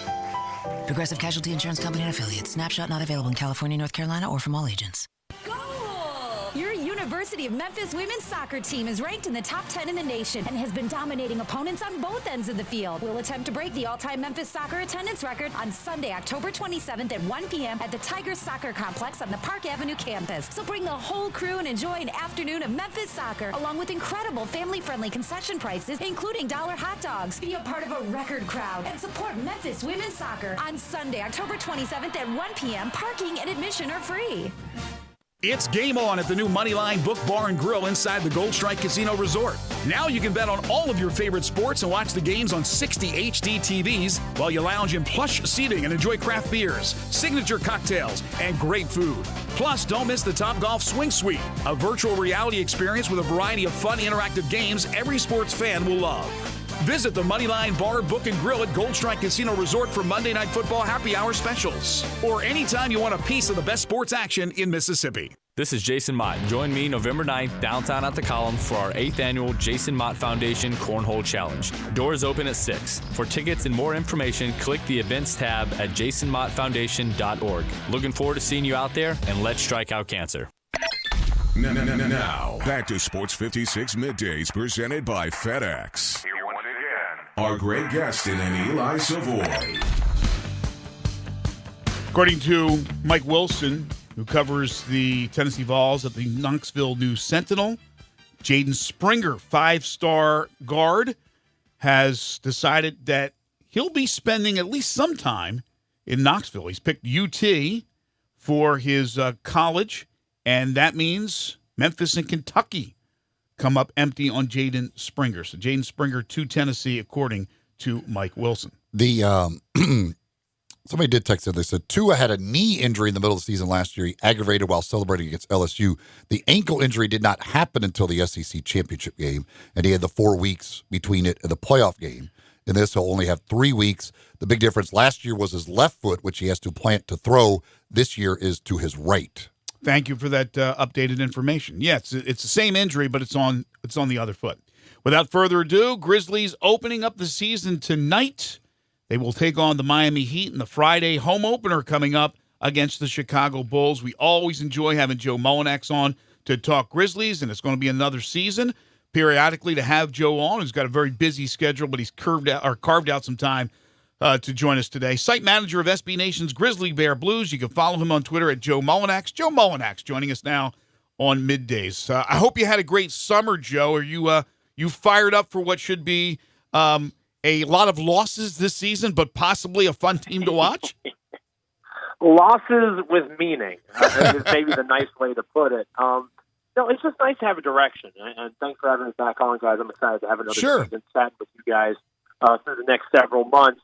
You know, it's going to be something, you know, whether it's here at Sports 56 or over at GrizzlyBearBlues.com, wherever folks are getting their Grizzlies fix, it's going to be a different perspective, you know, because for almost a decade, and, you know, we've talked about in the past, my beginnings with the Memphis Grizzlies as a fan and then merging into whatever hybrid media thing I am now, you know, blogger, all that experience began with that first year. You know, the Grizzlies being the underdog, the eighth seed, upsetting the one-seeded Spurs. And from that point, you know, and even a little bit before, you go on a journey with this era of grit and grind basketball where you expect to compete. Even the last 2 years where Memphis has been bad, they went into those two campaigns expecting to be at the bottom of the playoff standings in terms of the 6th seed, the 7th seed, the 8th seed. That was the hope, the expectation that Marc Gasol and Mike Conley could get you to that promised land. And, you know, a majority of us, myself included, thought that was true, and it turned out to not be accurate at all. This is the first time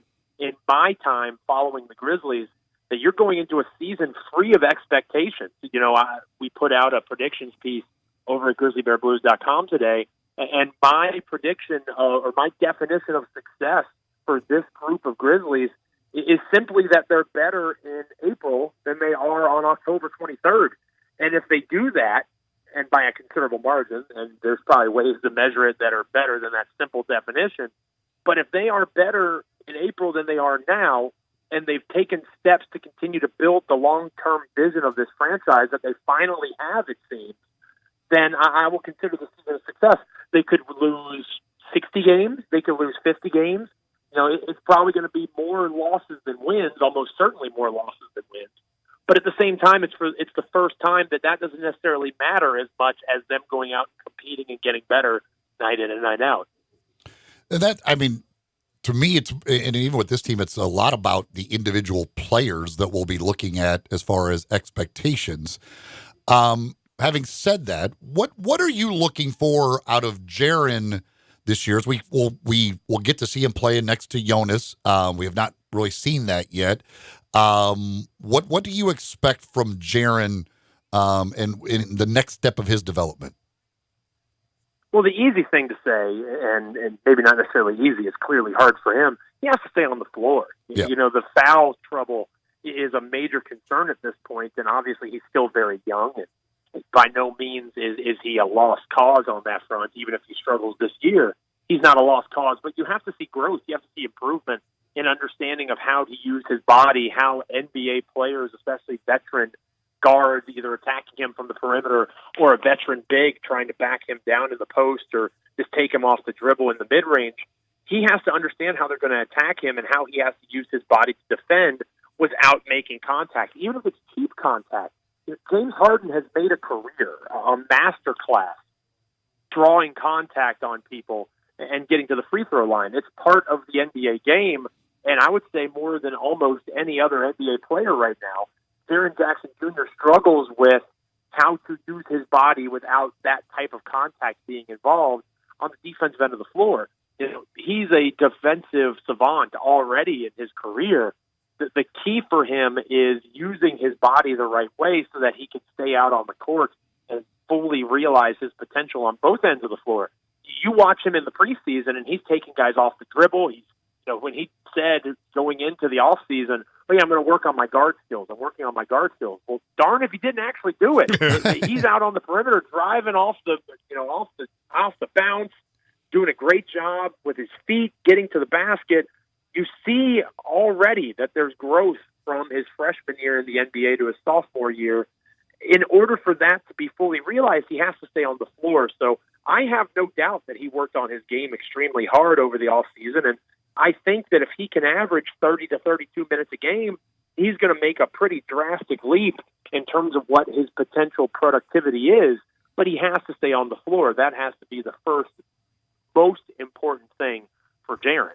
Well, how much do you think it helps with Jonas Valanciunas? They've yet to play together, but to have that big bruising guy in the middle help him do the dirty work, do you think that will help as far as Jaren not getting into foul trouble and allowing him to do more of the things that he's become very good at, including stepping behind that line and knocking down a three?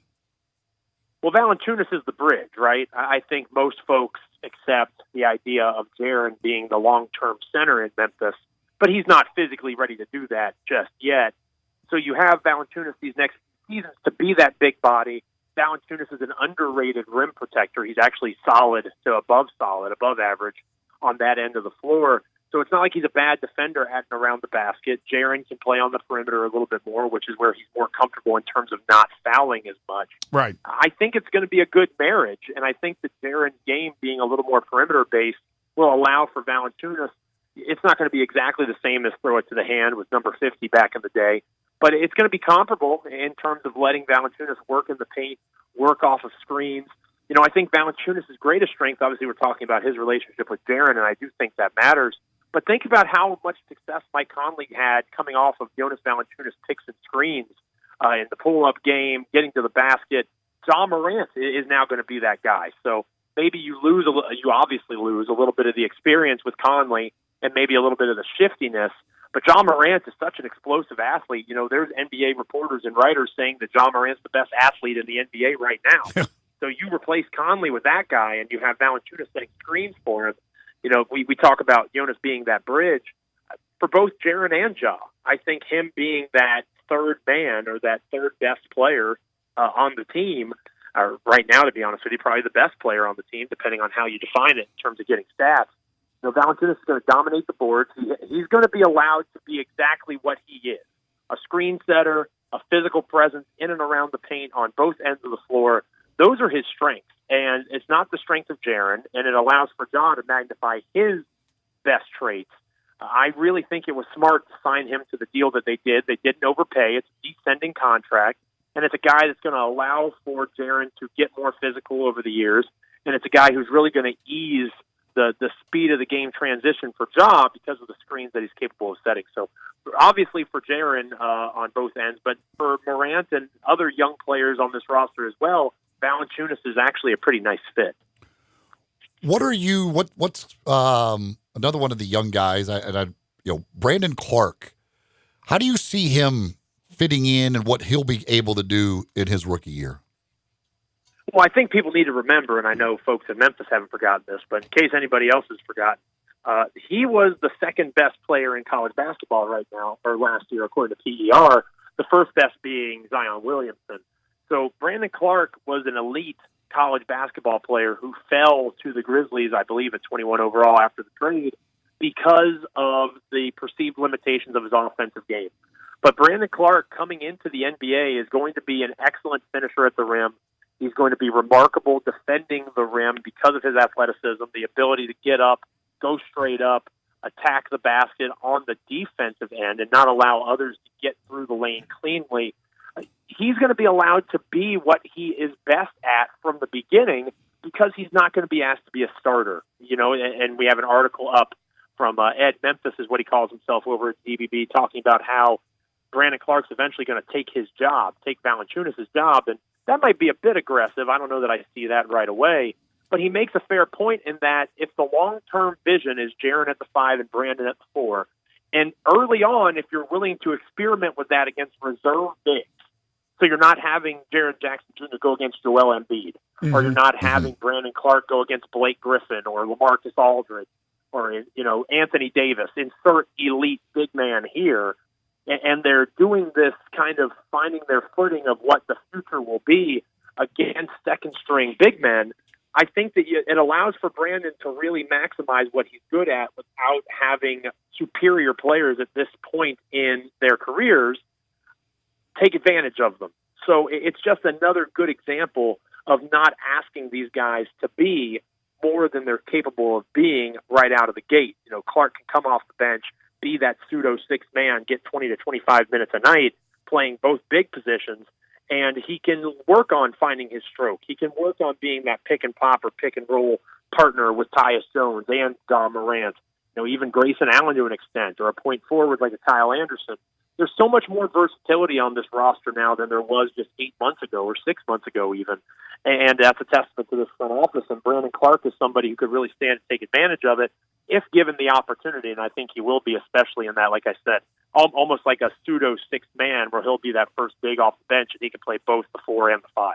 Joe Mullinax joining us, site manager of SB Nation's Grizzly Bear Blues. You can follow him on Twitter at Joe Mullinax. I know he's a happy Nationals fan after last night's Game 1 win, but a long way to go. All right, so a couple of things before we let you go. What do you think eventually happens to Iggy? Did you see his little tweet yesterday by chance? Let me live, right? I think that's what it said. Yeah. Why won't they let me live or something along those lines? Right. Man, there was a report that came out that says he's going to sign right back with the Warriors when he's given the opportunity, and I just don't feel any pity for the guy, and I don't know that I don't want people to say I'm not woke enough or that I'm not, in favor of the players enough or whatever it might be. I think I am in favor of the players, but the guy's getting paid $17 million to not play basketball. I don't see the long-term issue here for Iguodala. He's not going to be in Memphis long. If he's still on the roster in 2020, in my opinion, that's a surprise. We wrote about that over at grizzlybearblues.com. Myself and associate editor Parker Fleming made some predictions. I have him going to a team like the Kings or the Heat, not necessarily the usual suspects that people would suggest, like the Clippers or the Lakers or the Rockets. Obviously those teams could be in the mix, but I think this front office has shown that they're not interested in doing what's best for Andre Iguodala. They're interested in doing what's best for their organization. So if the Kings come in with the best offer after a hot start and the Kings are in the playoff mix, or if Miami, who figures to be one of the top teams in the East potentially beyond Milwaukee and Philly, if Miami comes in hot and is doing well and they want to, if they come up with the best offer, I think they're going to send Andre Iguodala wherever it's best for Memphis. And I don't think that they're wrong for doing that. The Grizzlies don't owe Andre Iguodala anything. And the ultimate irony is the people that everybody should be mad at if they're so frustrated that Iggy's on a quote-unquote bad team are the Warriors who made the trade in the first place. Right. So Andre Iguodala is training for the season. He's going to play basketball for somebody this year. He doesn't have to do it in Memphis. He can be in the Bay Area or Los Angeles or New York, wherever he wants to be. The Grizzlies have said, go be there and be ready for when we make the move that we're eventually going to make. It may not be exactly where you want it to be, but we're going to ship you out, and you're going to play meaningful basketball this year. That doesn't mean that Memphis Grizzlies basketball isn't meaningful in 2019, 2020. It's a different definition. Memphis has a long-term view in terms of what they're building to a time, 4 years down the road, even potentially, where they hope to be in contender status, whereas obviously Iguodala will be out of the NBA by that point. He's trying to contend now. He's still going to get to that end destination, and he's not a guy who needs 80 games of regular season participation anyway. Right. He's somebody that teams are acquiring to defend LeBron James or defend Kawhi Leonard, have a specific niche role on a championship team. He can go there in December or January, but like I said, I'd be shocked if he's still on this roster come January 1st. All right, real quick, give me a win total. 28. I think anything between 20 and 30 is possible. 20, a lot of things go wrong. You have health issues and that sort of stuff. 30, a lot of things go right. You have a lot of career years. I think that they're going to win 28 games, so they're going to be close to the positive end. I made the bold prediction at GBB today that they're going to win.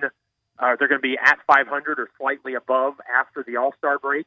In terms of those 28 games that they play after the All-Star break, I think they'll win 14 or 15 of those. It'll be like the Hawks last year. The Hawks were really bad to start.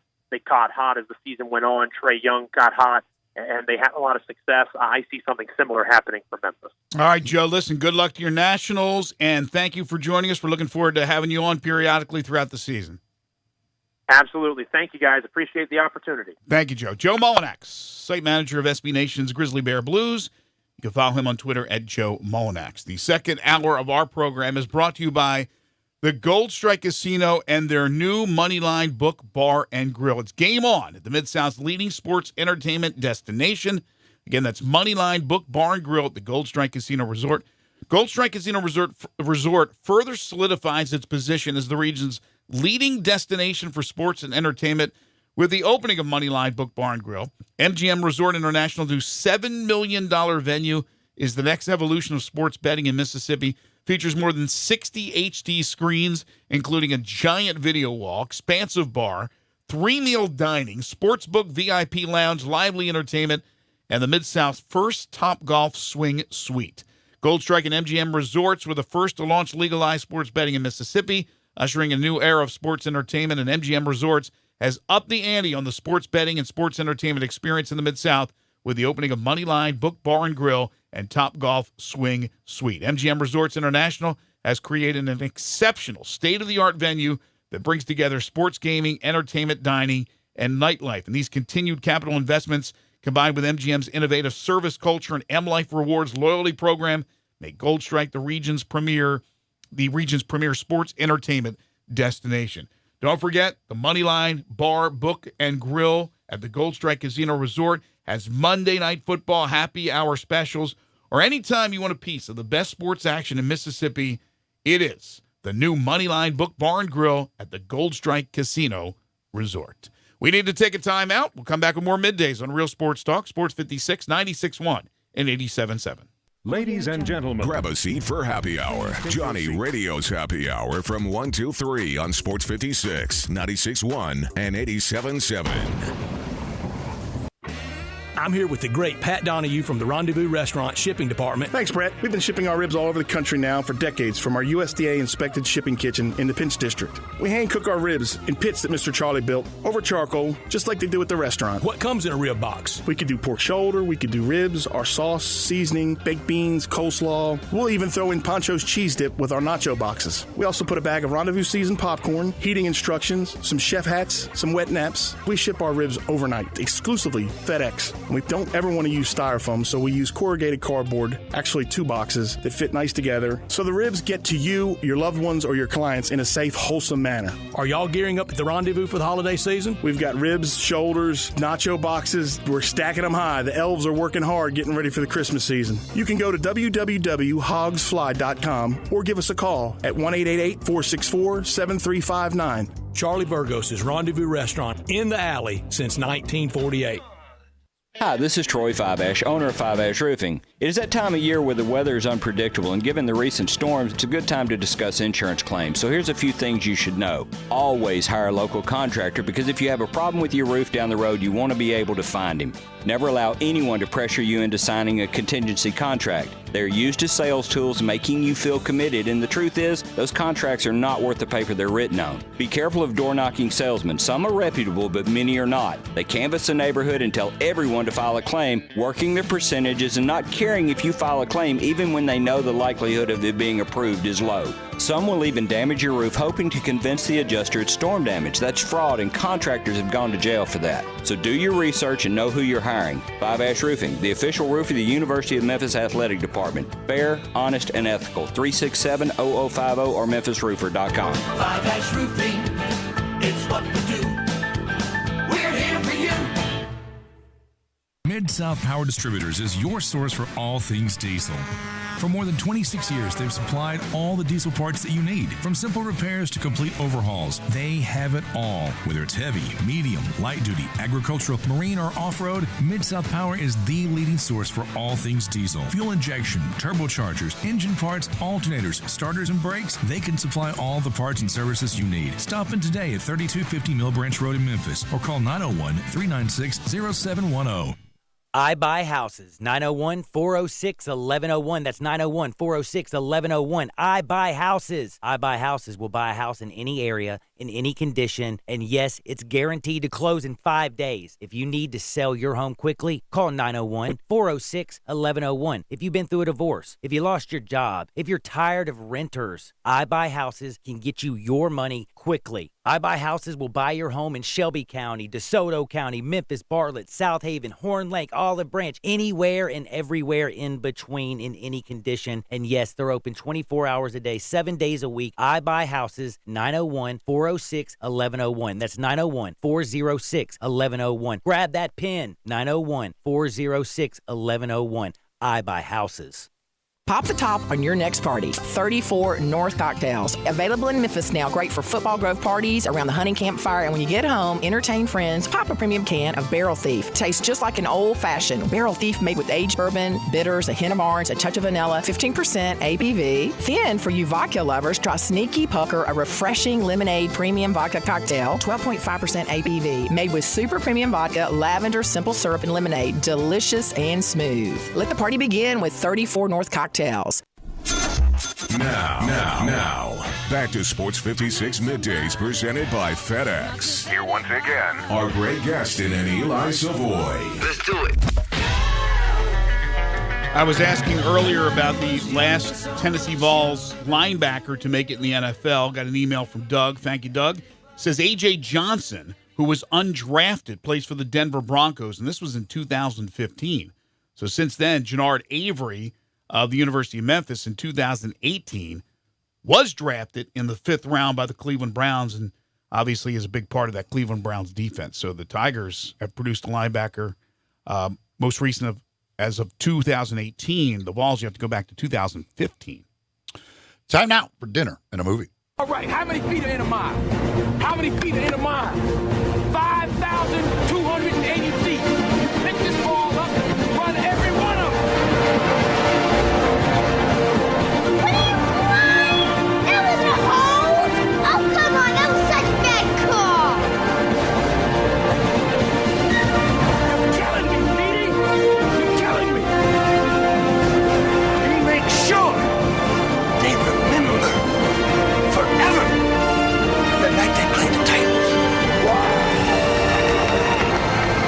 It is your opportunity to win a couple of Malco movie passes, along with a $25 gift card to East Coast Wings and Grill.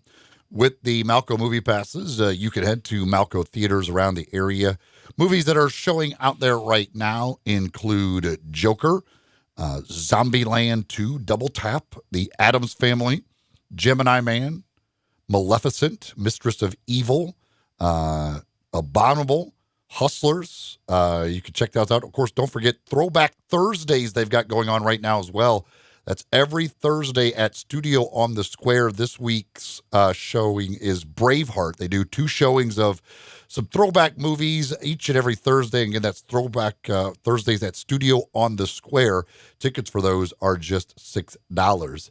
Movies opening up this week include Countdown, which is about a girl they have an app that will tell you when you're going to die. But you wouldn't want that app. You wouldn't download that app, right? You're the one that doesn't want to know when you're going to die. Do not need that app.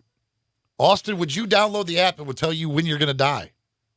I've always thought about this question. It's tough because I don't know if I want to know, but then there are sometimes like, you know what, I'd like to know.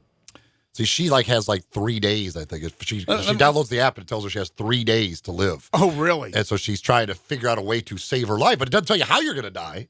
It just tells you when you're going to die. So you don't really have a way of going about saving yourself. Yeah, but look, if they're going to tell you you're dying in 3 years, that's destiny, man. You can't change destiny. That's God's choice, baby. She's done in 3 days. Just live it up now. Now you know. Now you're going to be depressed for 3 days and then you're going to die. So why not?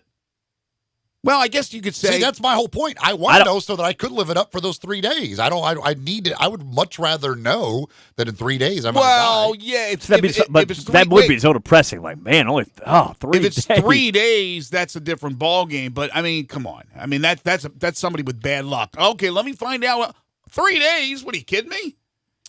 Also opening up this week, Black and Blue is opening up. Also exclusively at the IMAX, which you could check out over the Malco Paradiso, Kanye West presents Jesus is King. That's at the Paradiso IMAX exclusively. Also over at the Paradiso exclusively, you can check out Lighthouse at the Paradiso, Western Stars. That's Bruce Springsteen. That is Bruce Springsteen, indeed. Also, The Current War is available at the Ridgeway Cinema Grill out in Collierville as well.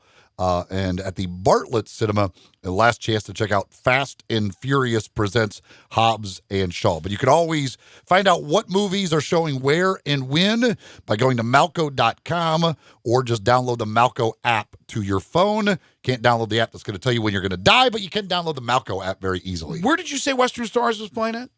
Western Stars is playing at the Paradiso. Okay, thank you.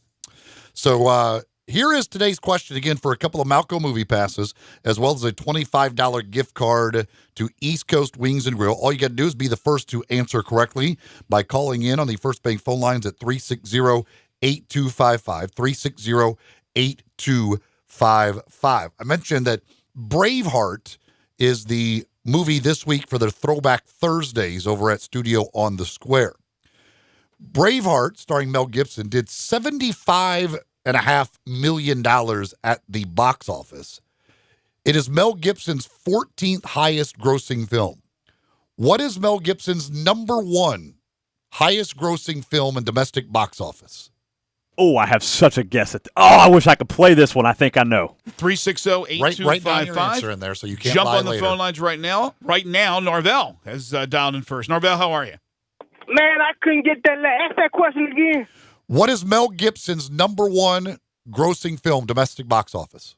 Oh, I'd say the Jesus Christ movie he did. The Imitation of Jesus or something like that. That is incorrect. All I can say is that is incorrect. Poor Norvell, The Imitation of Jesus. Starring Kanye West. Yeah, Kanye has Jesus is King going on at the Paradiso. Next up is Josh. Hi, Josh. Hey, The Patriot. The Patriot, $113 million. That is number 7. Number 7, The Patriot. Next up is Sean. Hello, Sean. Hey, is it Signs? Signs did $227 million, almost $228 million. That is absolutely correct, Sean. Nice job, Sean. Well done indeed. Signs easily his number one by almost $50 million. Great movie. Joaquin Phoenix was in it. And What Women Want was second on his list. But Signs number one. Sean, you are a winner. You got yourself a couple of Malco movie passes. You also have a $25 gift card to East Coast Wings and Grill. Hold on. Austin will take care of you. Austin, let me see the paper. My guess was The Passion of the Christ. Where was that on the list? That's what Norvell was trying to get. Yeah, that was what he was trying to say. It must be much further down than I thought. I was going to be very wrong. My second guess was the Patriots, so I was wrong on both. I don't see. The Last Temptation of Christ. Wow. It must be way down on the list. I don't even see it. I do not see it on this list. Wow. I'll have to look that up myself then, see how much it made. All right, but congratulations to Sean. He's a winner. We do it each and every week. It's called Dinner and a Movie. Three of the Lethal Weapons were in his top 6. Yeah, Lethal Weapon 2, Lethal Weapon 3, and Lethal Weapon 4. We also have Ransom up there. Daddy's Home 2. Maverick was number 10. Maverick with Jodie Foster. When we come back, it was a good movie. When we come back, Sigmund Bloom, footballguys.com. Do you have a fantasy football question? If you do, Sig will answer it for you. All you have to do is jump on the phone lines right now. The First Bank phone lines are open at 360-8255. Or text in your question on the First Bank text line at 67129. You can also message us at Sports56 WHBQ on Facebook, Periscope, Instagram, YouTube, and Twitter. Fantasy Football Talk is coming up next with Sigmund Bloom. What do you got? What do you got here? Was your mouth opening up? Was he in that, or did he just direct that? He may have just directed I think I'll have to look and see. I know he directed it, but I thought he played the part of Jesus as well, but I'll have to look. I don't think he was in it. That's why it's not on this list. This is movies he's in. Yeah, because it made like $600 million. I think he wrote and directed it. I don't think he was in it. All right. Middays continues. Hour 3 coming up next on Real Sports Talk. Sports 56, 96.1 and 87.7. Hewlett & Dunn, nestled on Old Town Square in Collierville, has 4,000 square feet of the largest boot selection in 200 miles. International boot legends Luke Casey, Double H, Red Wing, Ariat, Justin, and Tony Lama. Hewlett & Dunn has rubber hunting boots by Dry Shod and recently has expanded the selection of safety work boots. Filson Hunting Gear, biggest selection in 3 states, and now carrying Duckhead. Western wear, hunting attire, jeans, belts, hats, and more at 111 North Center Street, Collierville on Old Town Square. You need to stop by Hewlett & Dunn, you bet your boots.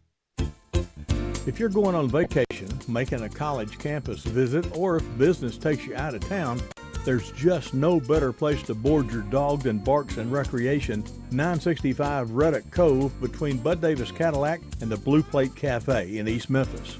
Boarding, daycare, grooming, we have the best of everything at Barks. Indoor-outdoor kennels so your family member can go in and out as they please. Indoor and outdoor play areas. 4 walks a day, group play, and individual attention from the best staff in the Mid-South, which includes an overnight staff to ensure the safety and comfort of your pet 24 hours a day. All reasons to choose Barks and Recreation above all other boarding and daycare facilities. BarksDaycare.com or 509-0909. Check us out and make your reservations now at BarksDaycare.com. If your dog could speak, he'd say Barks. You know when you gotta be somewhere, it's like really urgent. You don't want to do it over the phone. Some things just can't be said with an LOL or an OMG. Some things just need to be done IRL. So you get in your Nissan Altima and drive. Feel the VC turbo engine instantly react to give you more power and efficiency, so you can get where you need to go.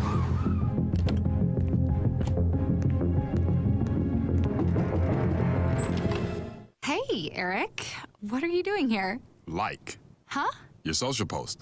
I liked it. Oh, thank you. There's a button for that, right? I do. The Nissan Altima, now offering the most tech-advanced engine in its class. This is tech that helps you be there. This is Nissan Intelligent Mobility. Auto-Pacific segmentation. 2020 Altima Platinum versus latest in-market competitors in the premium midsize class. Available feature. World's first production variable compression turbo engine launched by Nissan Motor Company Limited in 2018. Farmers Insurance knows that there's a not-so-subtle difference between the sound of a car hitting your rear bumper and the sound of a clown car hitting your rear bumper.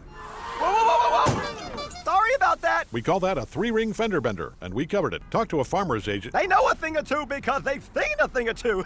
Call Chad Gatlin at 901-235-1176 or get a fast quote at memphisfarmers.com. We are farmers. Bum, bum, bum, bum, bum, bum. Underwritten by Farmers Truck Fire Insurance Exchanges and Affiliates. Products not available in every state. Pop the top on your next party. 34 North Cocktails. Available in Memphis now. Great for football grove parties, around the hunting campfire, and when you get home, entertain friends. Pop a premium can of Barrel Thief. Tastes just like an old-fashioned Barrel Thief made with aged bourbon, bitters, a hint of orange, a touch of vanilla, 15% ABV. Then, for you vodka lovers, try Sneaky Pucker, a refreshing lemonade premium vodka cocktail, 12.5% ABV, made with super premium vodka, lavender, simple syrup, and lemonade. Delicious and smooth. Let the party begin with 34 North Cocktails. You already know you can listen to Sports 56, 96.1, and 87.7 anywhere with the Sports 56 app or at sports56whbq.com. But you can also keep up to date with everything going on by keeping up with Sports 56 on social media. Be sure to follow us on Twitter, Facebook, Instagram, YouTube, and Twitch for information on breaking news, chances to win prizes, and video of all the shows. Don't miss out on anything that's going on. Stay in touch with Sports 56, 96.1, and 87.7 on social media. We are Sports 56 WHBQ Memphis, WIVG-FM Tunica Memphis, and WPG-FLP Memphis, Flynn Broadcasting Stations. Now, back to Sports 56 Middays presented by FedEx. Here once again are Greg Gaston and Eli Savoie. Got that sunshine in my pocket, got that good soul in my feet, I feel that hot blood in my body. Welcome back, everybody. 12:02 the time. Final hour for us today here on Sports 56 Midday. Sigmund Bloom joins us in just a moment. You can call in if you have any question about fantasy football to ask Sigmund Bloom. That's 360-8255. The First Bank phone lines are open. You could text in on the First Bank text line at 67129 or message us with your question at Sports 56 WHBQ on Facebook, Periscope, Instagram, YouTube, and Twitter. Tomorrow on the program, we're back in studio. Brandon Lang will be on to handicap some of the big college football and NFL games of the week. Also, Mike Norvell will join us. We'll have the Tiger Football Report as we preview the Tigers and their trip to Tulsa to take on the Golden Hurricane. Also, the AutoZone Liberty Bowl Inside College Football Hour and our Pick Six. That's all coming up on the program tomorrow. Harold Grader, of course, will join us in studio for that.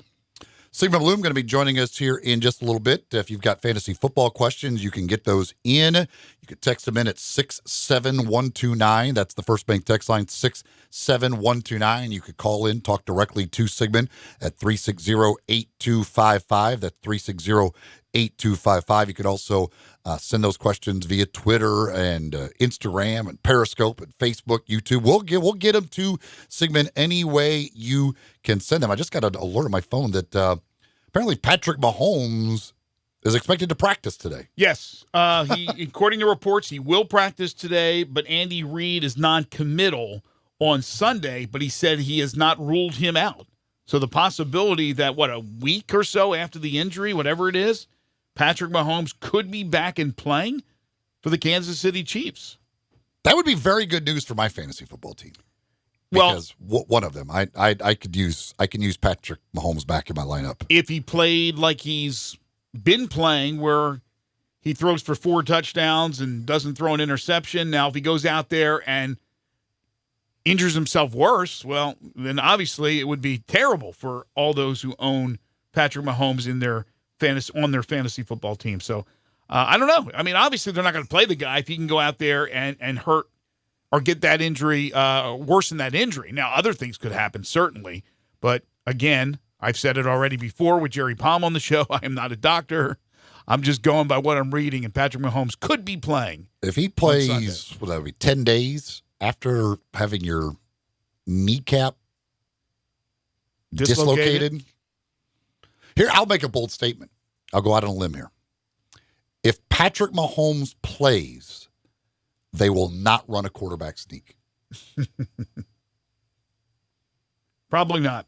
The Detroit Lions have traded starting safety Quandre Diggs and a 2021 7th-round pick to the Seattle Seahawks for a 2020 5th-round pick. So the trade's starting to come in. We had the 2 wide receiver trades yesterday with Emmanuel Sanders and Mohamed Sanu as the trade deadline comes up early next week. So deals starting to happen. I really think there'll be a flurry of activity. Waiting on Sigmund. He'll be calling here in just a few moments. So hang on, folks, and we'll get to your questions on fantasy football. Also, if you missed it earlier, David Ross will become the new manager of the Chicago Cubs. We talked about this in hour number 1. Certainly a fan favorite, a favorite amongst the players, but a guy without any experience. David Ross taking over in Chicago for the Chicago Cubs. Also tonight, it's another great pitching matchup, at least on paper, but it should be in reality as well, as you will have Steven Strasburg going for the Washington Nationals and Justin Verlander for the Houston Astros in Game 2 of the World Series. Last night, the Nats surprising the Astros, winning in Houston 5-4, as the Nats were able to get to Garrett Cole, who loses for the first time in his last 20 decisions. That is incredible. His first loss in his last 20 decisions. So 19-1 over that time period. The Nats got home runs from Juan Soto and Ryan Zimmerman. Soto, in fact, had 3 hits, knocked in 3 runs. The 20-year-old coming through big time in game number 1 of the World Series, a game that went 3 hours and 43 minutes. Had a lot of intrigue because the Astros made it close. George Springer, who homered earlier in the game, nearly hit another 2-run home run. He ended up knocking in a run with a double, but not going to third. Some said that he should have been on his horse, should have made it to third, but we talked about that earlier. And he was stranded out there, and that's as close as the Nationals, or the Astros, rather, would get to the Nationals, as the Nationals won that game by the count of 5-4. The Grizzlies open up tonight in the NBA. They will take on the Miami Heat on the road. We got a nice preview with our friend Joe Mullinax earlier, site manager of SB Nation's Grizzly Bear Blues. If you miss any of our interviews, not just today or any day, and that goes for all the shows here on Sports 56, you can always check out the website, sports56whbq.com. You can go to the podcasts of the individual shows. They're broken down in hours. And we also do a lot of our big-time interviews on featured audio, which is a section on the website that you can check out. So any interviews that you missed, you can certainly hear them at your leisure anytime you want on the sports56whbq.com website. Make sure you get the Sports 56 app as well. Bunch of games tonight aside from the Grizzlies game.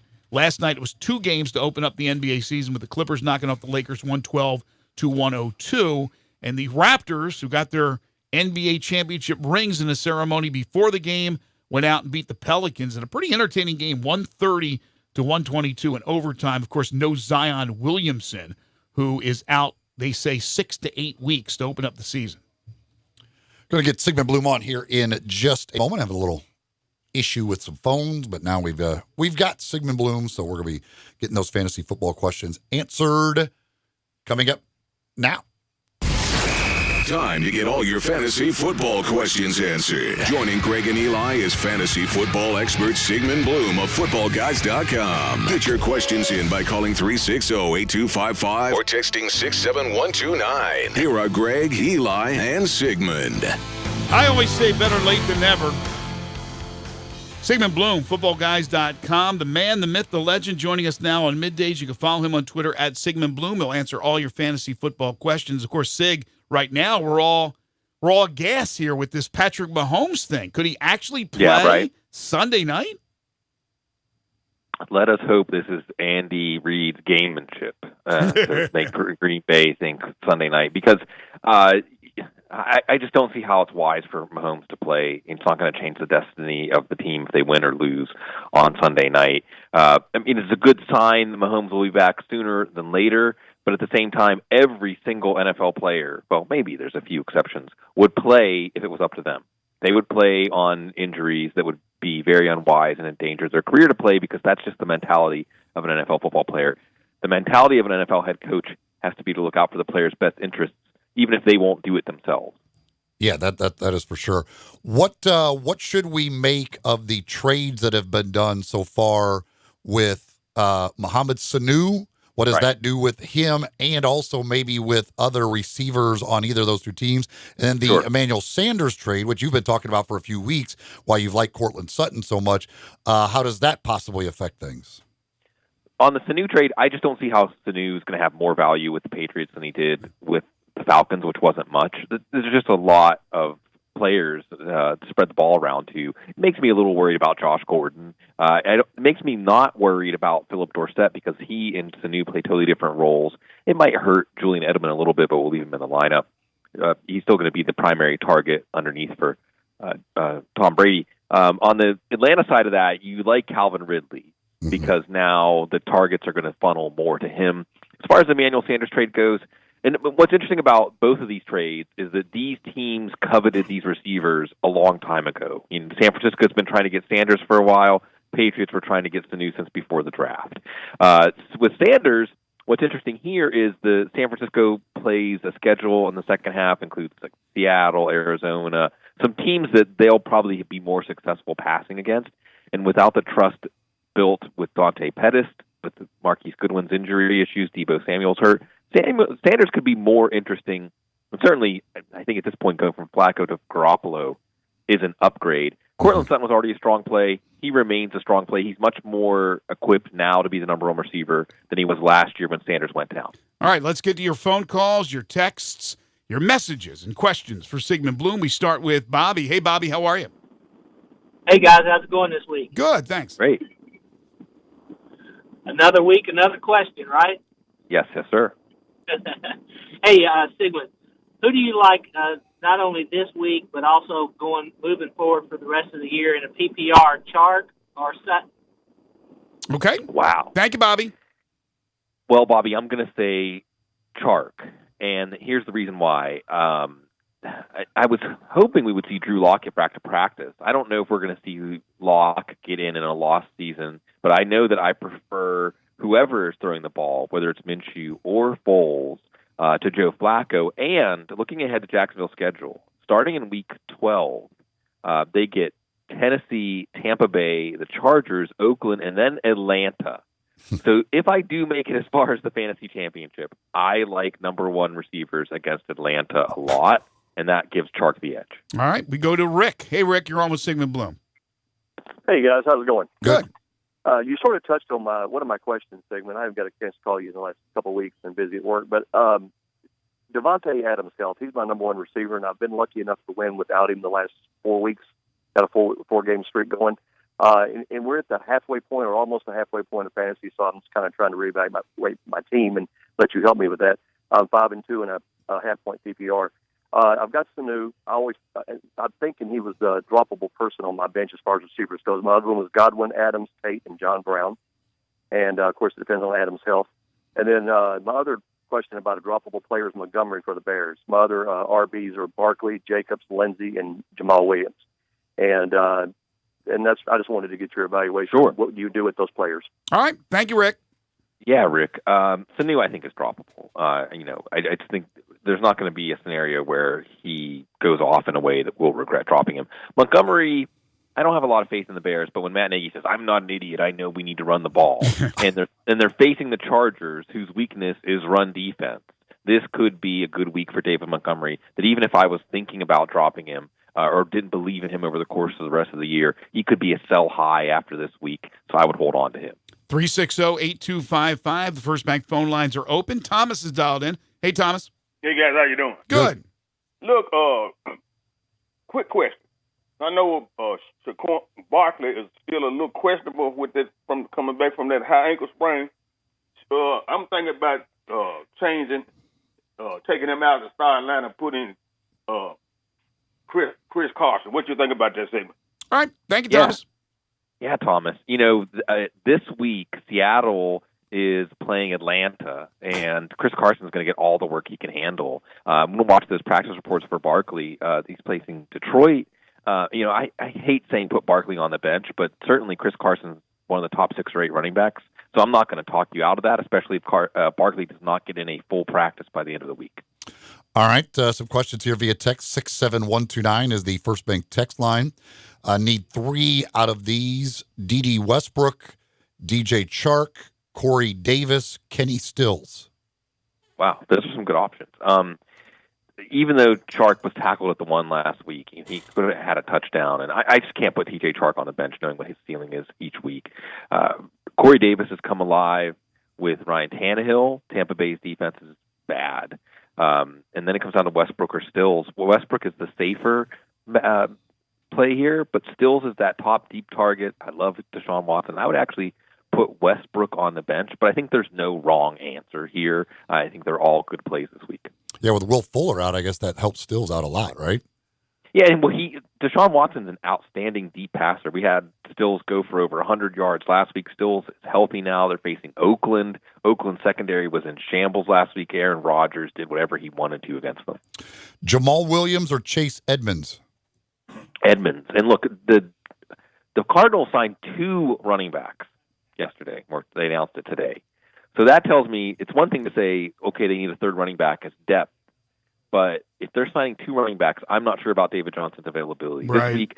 I'm not sure about his availability next week. I'm not sure about his rest of season outlook. They're not telling us much. Edmonds looks fantastic, though, and you can't put that back in the bottle.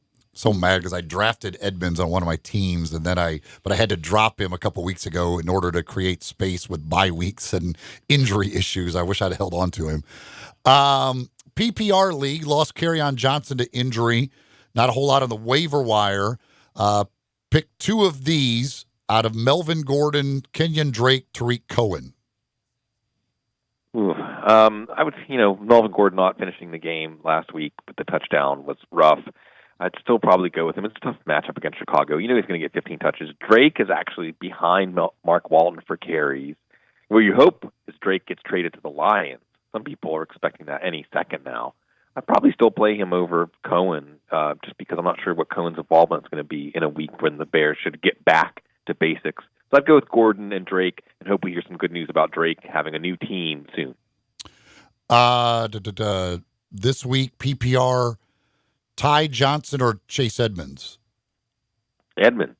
I just haven't been impressed with Ty Johnson and what he's done. I mean, it's a good matchup against the Giants, and he should be first in line for touches. They just called up Paul Perkins from the practice squad, former Giant. So it doesn't look like they're going to make a move at running back. If they are, they're not telegraphing it. I would still go with Edmonds. Again, I wouldn't expect David Johnson to be out there. It's a tough matchup against New Orleans, but Edmonds should get a lot of receptions too. Rest of the year, 0.5 point PPR and 0.5 point for rushing attempt. Mark Ingram or Tevin Coleman? Ooh, it's tough. The feeling I get when I think about this is I don't trust Tevin Coleman to hold up for the rest of the season. I don't trust him to stay healthy under a heavy workload, and I expect the 49ers to continue to use 3 running backs. I do think that Baltimore's offense, there's going to be a pendulum swing here where teams are going to be keyed on Lamar Jackson as a runner and a passer. That should open things up for Mark Ingram. I prefer Ingram. If Kamara plays, do you start him? And then Matt Breida, Ridley, Jamal Williams, or Greg Olsen at a flex in a full PPR? Ridley at the flex, again, getting a lot more targets probably against Seattle this week. Yes, I play Kamara. And one of the running backs Arizona signed, Zach Zenner, was released by New Orleans, who signed him to cover the spot of Kamara last week. That tells me Kamara is going to play. Arizona's defense, I think, is very beatable, and Kamara is one of those players when he's active, he's in our lineups. Still got a few more minutes if you want to get a question in for Sigmund Bloom via First Bank phone lines at 360-8255 or the First Bank text line at 67129. You can also message us at Sports56 WHBQ on Facebook, Periscope, Instagram, YouTube, and Twitter. Text question, should I trade for the Patriots defense? Also need to start 2 of these 3, Diggs, Kupp, or Edelman?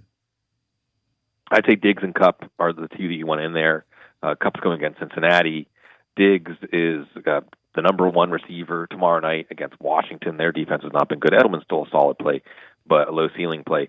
With the Patriots defense, the other half of the question is what would you have to give up? What's the scoring system? The other thing to keep in mind here is after this week, they face Lamar Jackson, Carson Wentz, Dak Prescott, Deshaun Watson, and hopefully a healthy Patrick Mahomes. Hopefully they don't ruin him by then. Now, Cincinnati and Buffalo weeks 15 and 16 is pretty exciting. I know that New England, let me put it this way, New England has been scoring like a top 10 wide receiver or running back in most scoring systems. So if you can trade for them and give up a number 2 wide receiver or running back or a mid-level tight end or a mid-level quarterback, if you don't have to pay up to their scoring level, I would do it because we have not seen anything like this. The New England defense has actually outscored the offenses that they've played this year, which is just I mean, no matter how bad the quarterbacks are, that's astounding. Another text, Juju Smith-Schuster or Brandon Cooks? I'll go with Cooks just because, again, the matchup against Cincinnati, and I expect defenses to continue. Even the Dolphins, if Xavier Howard's back, that's going to be a matchup that might be tough for Juju. All right, another text question. Christian Kirk or Sammy Watkins, both expected to play but are banged up. Also pick two of this group, Philip Lindsay, Carlos Hyde, or Marlon Mack. Lindsay and Mack, I'm not sure about the quality of the Houston running game at this point. Oakland's run defense was actually pretty stout last week against Green Bay. Kirk versus Watkins, I would go with Kirk if both are active, just because Matt Moore doesn't exactly excite me. And Sammy Watkins, we know when he comes back from an injury, we want to see him play for a game before we trust him in our lineup. Bill is dialed in. Bill, you're on with Sigmund Bloom. What's up, guys? Hey, Bill. So, should I hold on to Carson Wentz, or should I just maybe Josh Allen this week and just stream the rest of the season? I mean, he might turned against him or whatever. That's what I just wanted, because I also have Kyler Murray. So, I mean, should I dump Wentz and go for something, just stream the rest of the way with guys, or hold on to him? All right, thanks, Bill. Yeah, and you're onto something, Bill, because he has Chicago next week, and I'm not sure if Chicago's defense is as good as it was last year. Then a bye, then New England. So you're probably not going to use Wentz for the next 4 weeks. But starting in Week 12, he gets Seattle, Miami, the Giants, and Washington, which are better matchups. Of course, Kyler Murray has some good matchups there. And Allen, in addition to having the matchup against Philadelphia and their poor defense, pass defense this week, he gets Washington next week too. So I'm going to prefer Allen over the next 2 weeks. And then Allen also gets Miami again in Week 11. So I'm going to roster Allen over Wentz right now and hope maybe I can pick him back up in a few weeks. All right, let's go some rapid fire here. Sure. PPR need two of these three: Eckler, Lindsay, Hyde. Eckler and Lindsay. Somebody did that. I guess this is one that texted, I think, last week. Cousins or Mahomes, LOL. Right. Well, and this would be another good week for Cousins against Washington tomorrow night. And he is red hot. And I would imagine he might want to, put up some numbers against the Redskins. Revenge. Somebody says Rodgers or Cousins. Rodgers. Look, the way Rodgers played last week, and it's Kansas City's defense, even though they made Joe Flacco look bad, stick with Aaron Rodgers. Preston Williams or Curtis Samuel, PPR? I'll go with Preston Williams because Curtis Samuel and Kyle Allen, we're not going to see Cam Newton this week. They're facing San Francisco's defense, the best test, stiffest test that Allen has had yet. Is Devontae Adams expected back? Probably not this week. I mean, I think Patrick Mahomes being out makes it easier for them to take it easy with these toe injuries. Only time heals them, and only heals them so much. So they're winning. Rodgers is playing well. They don't need to rush him back. Better play in a flex, half point per reception, John Brown or Jamal Williams? John Brown. John Brown's playing lights out right now. Philadelphia can't cover anybody. PPR, Sanders, Sutton, or Chark? Chark, again, it against the Jets, Chark can always have 2 or 3 touchdowns in a game. Murray or Brissett?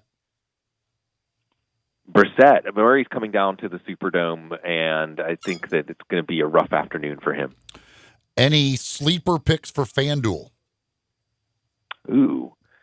Off the top of my head, I haven't dug into sleepers. I released that article tomorrow. But looking at some of the matchups for this week, I would say that Latavius Murray might still be good even with Alvin Kamara back. I like Ryan Tannehill and all the parts of those Tennessee passing game against Tampa. We talked about Josh Allen and John Brown against Philadelphia. I think Brown could have easily had 150, 175 and 2 touchdowns last week. Of course, it would require Josh Allen to throw an accurate deep ball, which has been a problem lately. He is the best in the business. He is Sigmund Bloom. Footballguys.com is the website. And it's funny, no matter what question we ask, there's always, that article comes out this day. There's always something they got at footballguys.com covering whatever question you have. That's what's great about it. Sigmund, thank you so much, sir. We will talk to you again next week. Thanks, Sig. Thank you.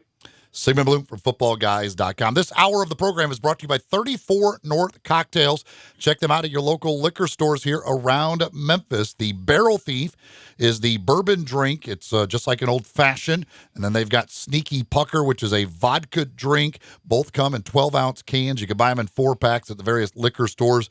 The Barrel Thief is 15% alcohol. The Sneaky Pucker is 12.5%. They are delicious, very smooth, great for tailgates, great for any party. party where you don't want to be mixing up drinks, they've got them right there in a can for you. You can drink them straight out of the can, or you can put them over ice, however you want to drink them. Whatever your choice is, they're going to be absolutely delicious. So for you bourbon fans, check out the Barrel Thief. For you vodka fans, check out Sneaky Pucker. They're from 34 North Cocktails, and again, available in Memphis. Check them out at your local liquor stores. Well, you quadrupled 2.5 questions and made it 10 questions or so about the Grizzlies. We're going to do that when we return. This is Middays on Real Sports Talk, Sports 56, 96.1 and 87.7. Search Sports 56 on Facebook and give us a like. And follow us on Twitter at Sports 56 WHBQ. Hi, this is Troy Five-Ash, owner of Five-Ash Roofing. It is that time of year where the weather is unpredictable, and given the recent storms, it's a good time to discuss insurance claims. So here's a few things you should know. Always hire a local contractor, because if you have a problem with your roof down the road, you want to be able to find him. Never allow anyone to pressure you into signing a contingency contract. They're used as sales tools, making you feel committed, and the truth is, those contracts are not worth the paper they're written on. Be careful of door-knocking salesmen. Some are reputable, but many are not. They canvass the neighborhood and tell everyone to file a claim, working their percentages and not caring if you file a claim, even when they know the likelihood of it being approved is low. Some will even damage your roof, hoping to convince the adjuster it's storm damage. That's fraud, and contractors have gone to jail for that. So do your research and know who you're hiring. Five-Ash Roofing, the official roof of the University of Memphis Athletic Department. Fair, honest, and ethical. 367-0050 or memphisroofer.com. Five-Ash Roofing, it's what we do. We're here for you. If you've always thought, hey, I'd look pretty good in a Lexus, well, guess what? Lexus thinks so, too. Lexus is offering you the Golden Opportunity Sales Event. Great offers on all 2019 models and special lease options. Drive in luxury and confidence, knowing that every new Lexus comes with complimentary first and second maintenance services. Stop by Lexus of Memphis, 2600 Ridgeway, and put yourself in the driver's seat of an all-new 2019 flagship LS500. Hey, you look pretty good there. Lexus Golden Opportunity Sales Event at Lexus of Memphis. Experience amazing. In today's evolving workplace, XMC understands the process of getting office work done has moved from the desktop to your pocket. The new Xerox multifunctional printers and Connect Key app technology are game changers. Are you working with confidential information? Does it need to be secure from unwanted threats? Do you need to translate documents to another language? Xerox's App Gallery provides solutions like secure printing and easy translator technology. XMC is the second largest exclusive Xerox agent in the U.S. with 9 locations to serve you. We've been in business for over 25 years and have received top awards from Xerox. In changing our world one experience at a time, our team's committed to doing what's right for your business. XMC is proud to be your leader in document and print management, and it'd be our pleasure to serve you. Contact XMC today at 888-814-3114 or visit our website at xmcinc.com. XMC, excellence in office solutions. Pop the top on your next party. 34 North Cocktails. Available in Memphis now. Great for football grove parties, around the hunting campfire, and when you get home, entertain friends. Pop a premium can of Barrel Thief. Tastes just like an old-fashioned Barrel Thief made with aged bourbon, bitters, a hint of orange, a touch of vanilla, 15% ABV. Then, for you vodka lovers, try Sneaky Pucker, a refreshing lemonade premium vodka cocktail, 12.5% ABV. Made with super premium vodka, lavender, simple syrup, and lemonade. Delicious and smooth. Let the party begin with 34 North Cocktails.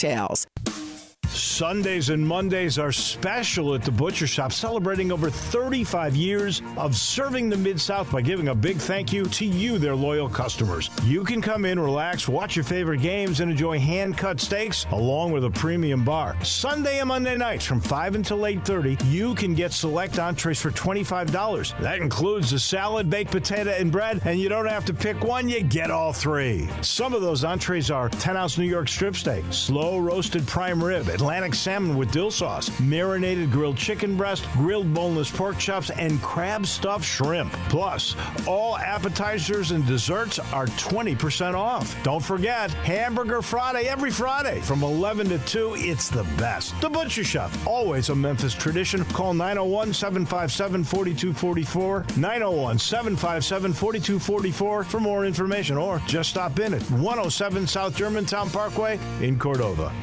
Got something you want to get off your chest? You better have a backup plan. Want to join the conversation? Someone needs to tell him he has to grow up. Join us on the First Bank phone lines at 360-8255 or the First Bank text line at 67129. Now, back to Sports 56 Middays presented by FedEx. Here once again Our Greg Gaston and Eli Savoie. we're caught in a trap. Well, we are going to have a terrific dinner tonight or tomorrow, myself and Eli, because the folks at Fix just dropped off some goodies for us, and we can't thank them enough. Fix is an innovative local food delivery and meal kit service that launched recently in Memphis with a differentiated promise to consumers to provide personalized, locally inspired, fresh cuisine without the restrictions of other meal delivery services. It's headquartered right here in downtown Memphis. Fix's new game day offerings will include 5 new meals and its first ever appetizers. It's all designed to make hosting game day an easy, convenient, and tasty culinary experience. And they got all kinds of good stuff, including grass-fed beef burgers and chicken and chorizo tacos. We got the chicken wings, Eli. We got the oven-baked chicken wings and their appetizers and their dips. It looks absolutely fabulous. I like food and I like it easy. So that's sounds like it's up my alley. The Fix Game Day promotion and recipes will be offered through Thanksgiving. In addition, customers can order ready-to-go dips and platters of prepared wings.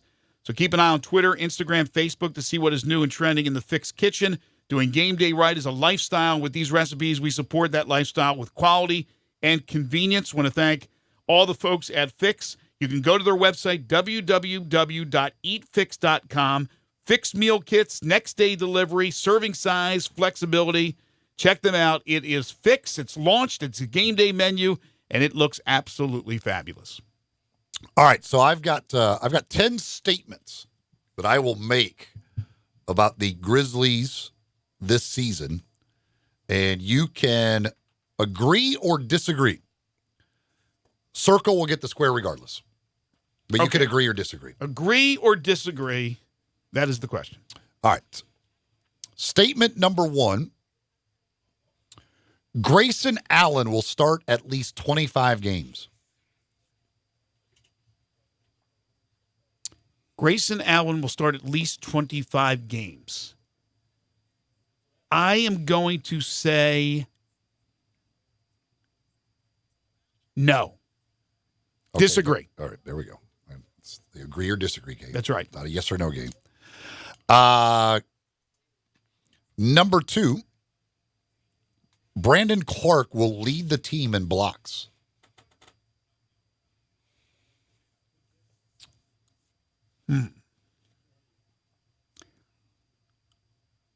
Wow.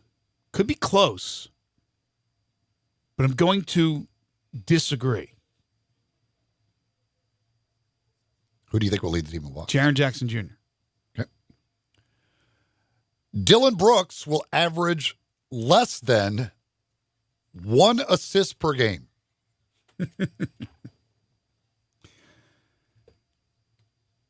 Less than 1 assist? I will disagree. You will be wrong. 1.2. I would be willing to bet on that one, as a matter of fact. Don't you think, though, he's going to make a conscious effort to distribute a little bit more? No. You don't think so? Did you watch the preseason at all? It's the preseason. You watched him preseason. play last year? I understand. He doesn't pass. He just doesn't. Well, maybe in Jenkins' system, when you're playing that kind of free-flowing basketball, you got to throw and find the open man. If he's not doing that, he won't be on the court. So he's out there. They don't want it. He's out there. He's going to be out there for them to shoot and score. All right, well, I'm going to go over 1. Ja Morant will average over 8 assists. I will agree. Jaren Jackson Jr. will average over 7 rebounds.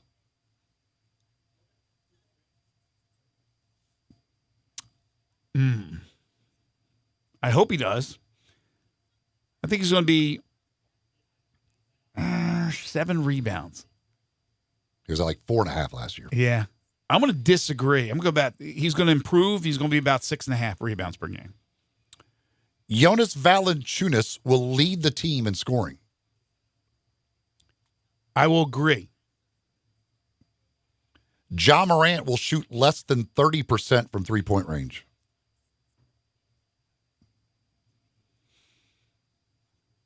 I will agree.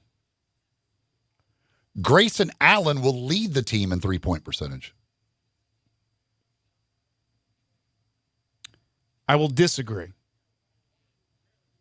Who do you think leads in three-point percentage? Crowder. Really? Interesting. Josh Jackson will start at least one game. Disagree. Do you think he plays a game? Agree. I do.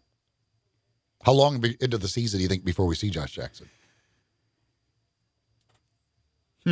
Hustle start when?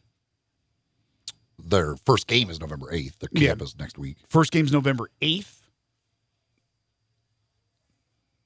I'd give them a month in South Haven. So you think we'll see Josh Jackson before Christmas? The first? Yeah, in 2019. How much do you think he'll play when he's there? When he's in South Haven? Well, no, I know he's going to play in South Haven. They'll play him. I mean, I don't know how much, but, I mean, he will get his opportunity, I think. I would say... At the expense of who, though? Well, we'll see who's struggling.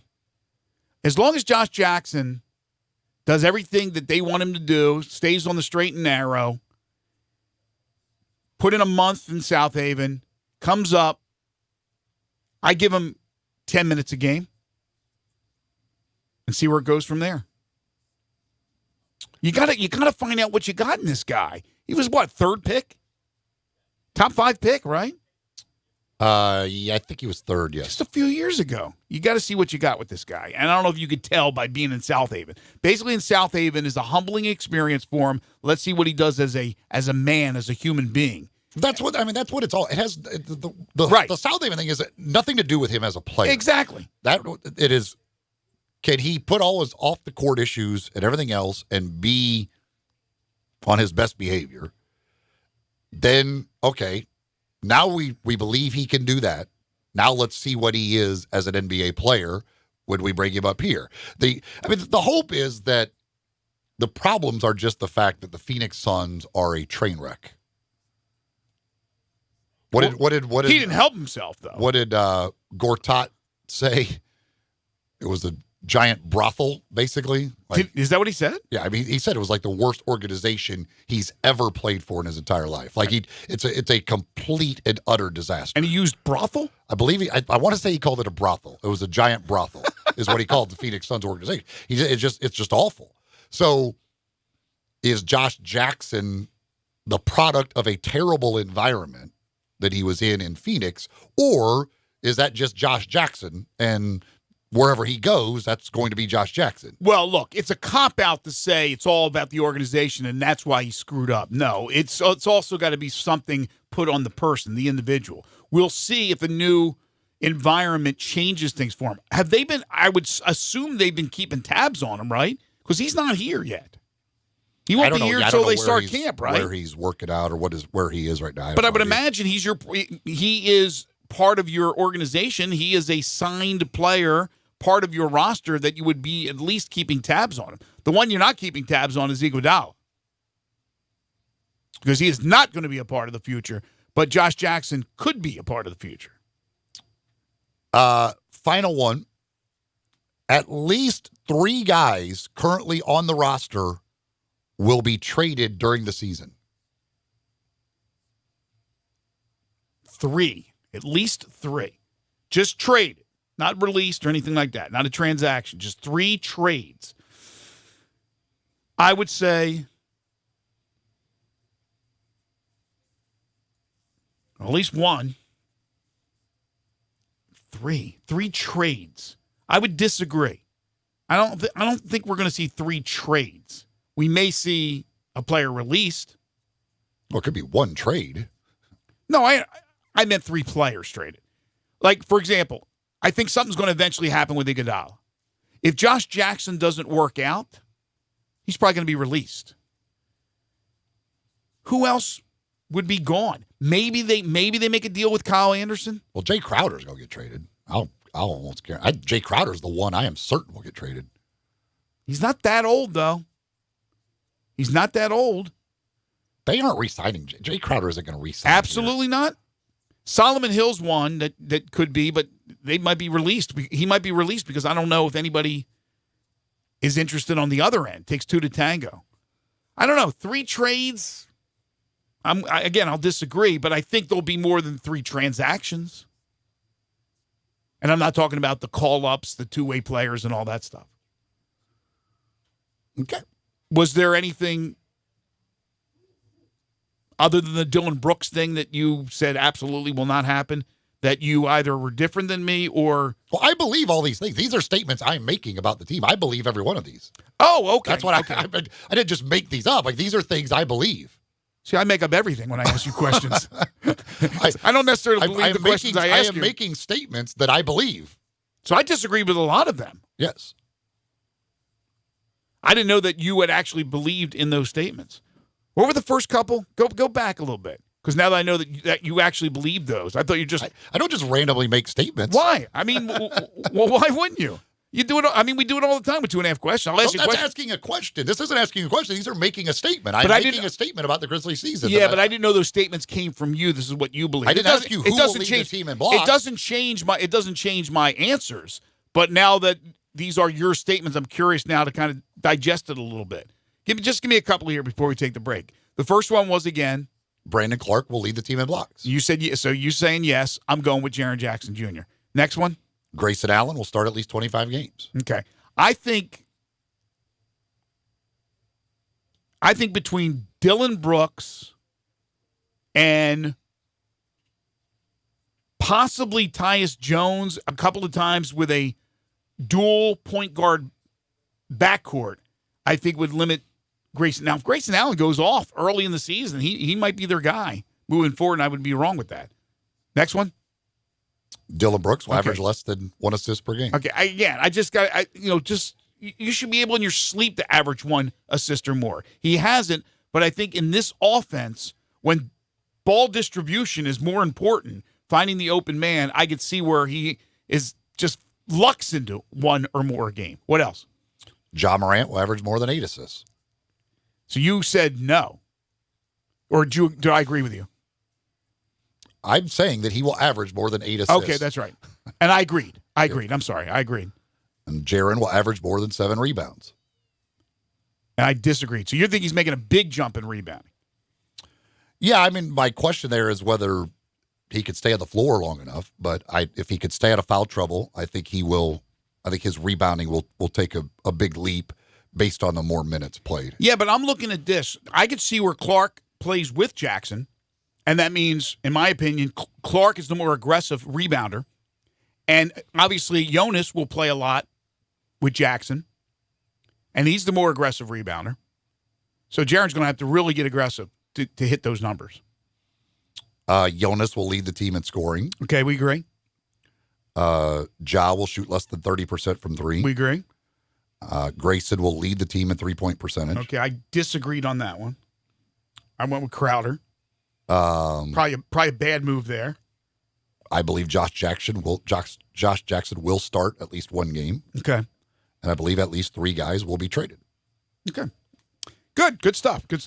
East Coast Wings and Grill was over there last night watching the basketball along with the baseball action and enjoying some delicious wings. I actually counted up last night because I was wondering, because I'm a person, when I go to a restaurant, I find something that I like, I kind of stick with that. I don't order much different, once in a while.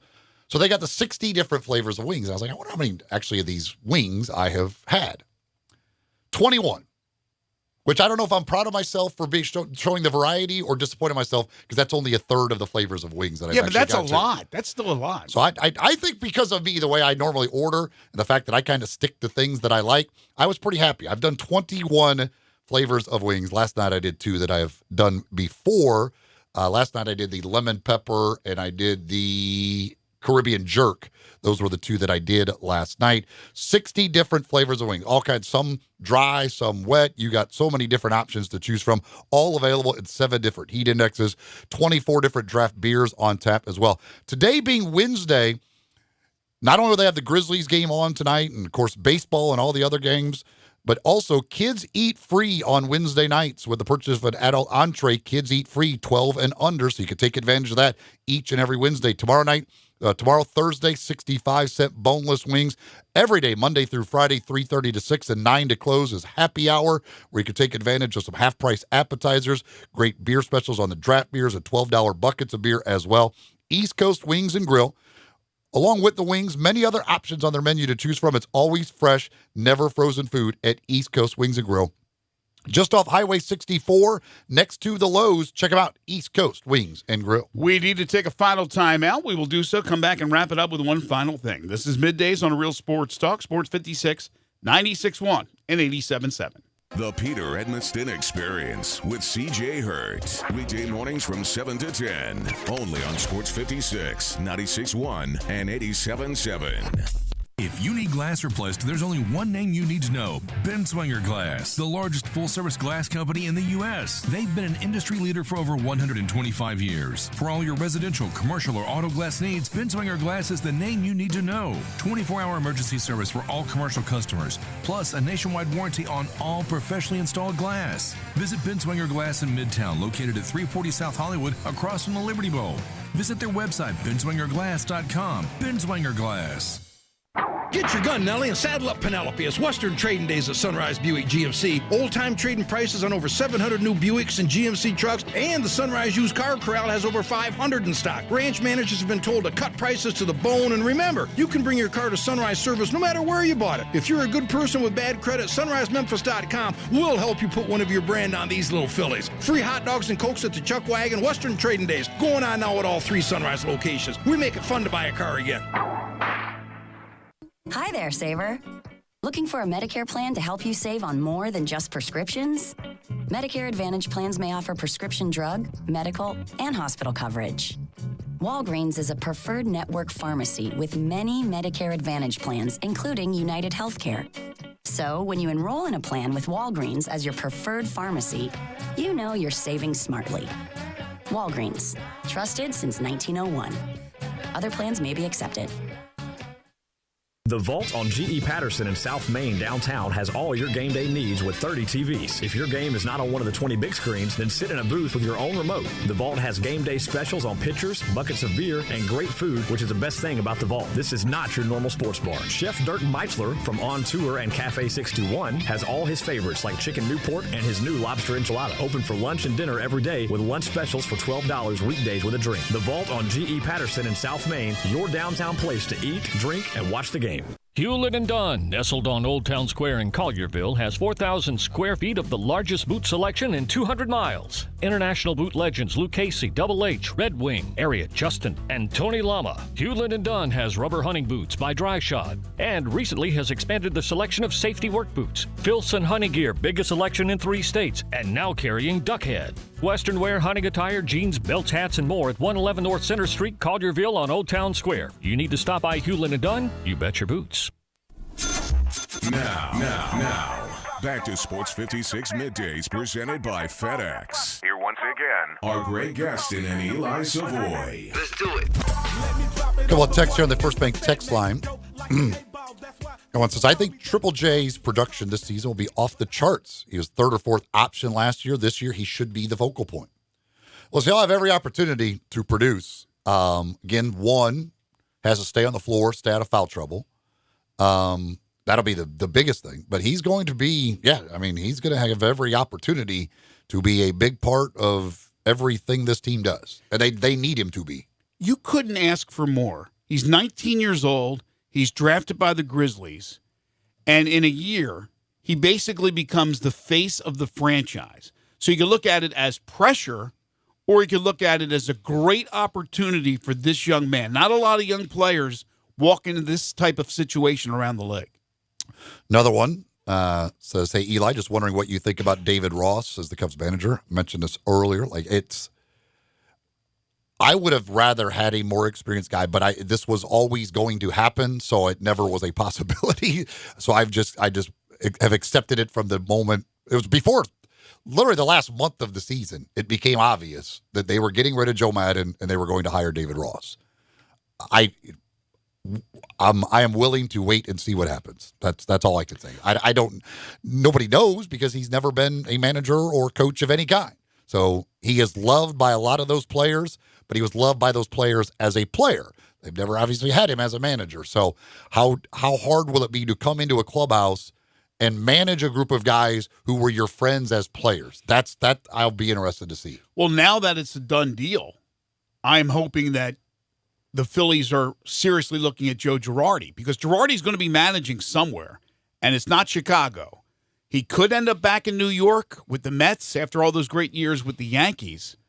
I don't see him going to San Diego. Maybe San Francisco. I guess San Diego's not out of the question, but Phillies certainly have an opportunity because he's available. I thought, even though I heard all the Ross rumblings, that they'd still end up going with the veteran and Joe Girardi. So I hope that the Phillies really can seize this moment that the Cubs now are going with David. There are a lot of people out there that say that David Ross during his playing days, they always saw him as a guy who would be a manager one day. He is a former catcher, and catchers are the rave as far as managers go. It's amazing how many, everybody's it's catcher that they, and granted, obviously the catcher during a game has a lot to do with what's going on and all that stuff, but it's amazing how many catchers there are that become managers. And many believe that Yadi Molina, if that's the route he wants to go down after he retires, will become a terrific manager if that's what he wants. And then I'll be interested to see what kind of staff that Ross and the rest of the Cubs put around him. I would expect hope at least that there will be some experienced people that he will have helping him through this process. Fleet Feet is the place to go to get all your running gear. Shoes are very important, getting proper shoes just right for you based on the way you run or walk. And the folks at Fleet Feet can help you do that. All you got to do is go by either one of the two locations. They've got the technology there to see where you put pressure on what parts of your foot when you're walking or running, and then they'll get you fitted in shoes that are just right for you. And all the other gear as well, they've got you taken care of. In East Memphis, Laurelwood Shopping Center, it's right there next to Panera Bread Company. In Collierville, Poplar and Houston Levy, it's right next door to Huey's. They are Fleet Feet. You can find them online at fleetfeetmemphis.com. Time now for one final thing. Before Greg and Eli get out of here for the day, they each have one final thing they think you should know to make it through the rest of your day. So here are Greg and Eli with one final thing. A burglary attempt at the New Jersey residence of Fletcher Cox prompted the Philadelphia Eagles defensive tackle and former Mississippi State star to grab a shotgun, causing the suspect to flee, according to a complaint filed to the Harrison Township Municipal Court. The suspect was the ex-boyfriend of a woman who was staying at Cox's residence, according to the complaint. The suspect is said to have damaged a vehicle on the property by throwing rocks through the front and rear windows, and he then attempted to gain entrance to the residence by throwing large rocks through the front doors. He was allegedly observed on surveillance cameras walking around the exterior of the residence with a baseball bat and attempting to enter through the garage multiple times. Cox grabbed the shotgun, prompted the suspect to flee the area in a black Porsche before eventually being apprehended. The police are handling it, said Eagles coach Doug Peterson. It's a personal issue, so I am out of it. I guess the gun would trump anything that the guy picked up as long as it wasn't a gun himself. One of the kind of weirder stories and one of the worst excuses I've ever heard is this story out of St. Louis with Cardinal Ritter High School having canceled the remainder of its football season and firing its entire coaching staff after it was revealed that a suspended player suited up in a different uniform and played a game. The running back in question, Bill Jackson, was kicked out of the state title game last year. So that means he should have been suspended for the first game this year. However, he suited up. Instead of wearing his normal number 4, he wore number 24, and in the program was listed as freshman Marvin Burks. It was, I don't even know for sure who exactly finally found out, but a tattoo on his arm is what gave it away eventually. But the coach at Cardinal Ritter, his excuses are so bad. First, he said that he didn't understand the rules and that he did. So he sat him out of their jamboree instead of their season opener. And he said, that's kind of my wrongdoing of not knowing the rules. And he shouldn't have sat out the jamboree. He should have sat out week 1. So that's what happened. But he also then says on the different number, that's the thing our kids do on a regular basis. You know, they try to change jersey numbers and sometimes don't let us know. How about the different name? Wait, what? Your kids just change jersey numbers. Like, that's just, yeah, they just, whatever, what number I'm on, and they don't tell us. They just. Hey, by the way, Coach, I'm going to be a different number tonight, just so you know. No, they don't tell him. He said they don't tell him. They don't even tell him that. You'd walk out there and you'd be like, where's Jimmy? Oh, that's Jimmy. He's normally number 30. I didn't realize he was wearing number 56 this week. Wow, Jimmy, what a great, what? And then, yes, he was also listed under a different name. He has an alias. What are you talking about? It's the worst excuse I've ever heard. These darn kids today, they just change numbers and don't tell us. Now, of course, if it was NASCAR, they would say, if you ain't cheating, you ain't trying. The guy's cheating. He's trying. And they were 7. Now he doesn't have a job. They were 7-0. So, for one guy, for one game, they just threw away a season in which they're 7-0. And again, they played in the state title game last year. This is a very good program. And to play this kid for one game this year, now they've given up their jobs and their season. Don't play them. Who cares even if you lose that game? Right. You're going to be fine. Right. And yet, for some reason, they decided that was just so important. What was the guy's name again? The alias? He will not be Marvin Burks, I believe. He will not be in the yearbook. Well, he was Marvin. Well, Marvin Burks apparently is a real kid. Oh, is it? Okay. I don't think he's on the football team, but there is a freshman apparently, Marvin Burks. Went around to the hallway. Hey, kid, what's your name? What's your name, real quick? I don't know. It's just he's terrific in chemistry class. That's so Martin Book. Dumb. Burks, why in the world would you do something for one game, then throw away the entire season? Some of these coaches, they can't help themselves, man. They got to win everything. They come up with the excuse of, these kids, they just change numbers and don't tell us. That's incredible. But just say that happened. So even when you were out there looking and go, wait a second, he's not supposed to be playing. He changed his number, but he's still not. I think you know who the kid is. I would think you're probably talking to him as well during the course of the game. Our thanks to Jerry Palm, Joe Mullinax, and Sigmund Bloom. We're back tomorrow starting at 10. Very busy show with Mike Norvell joining us, the Tiger Football Report, plus Harold Grader and the AutoZone Liberty Bowl Inside College Football Hour. Brandon Lang will join us as well. Stay tuned. Johnny Radio's Happy Hour is coming up next for Austin Eldridge and Eli Savoie. I'm Greg Gaston. Big thanks to Fix for the fixins, for the food. Have a great day, everybody. Reading me the news while I'm kicking off my shoes, and it's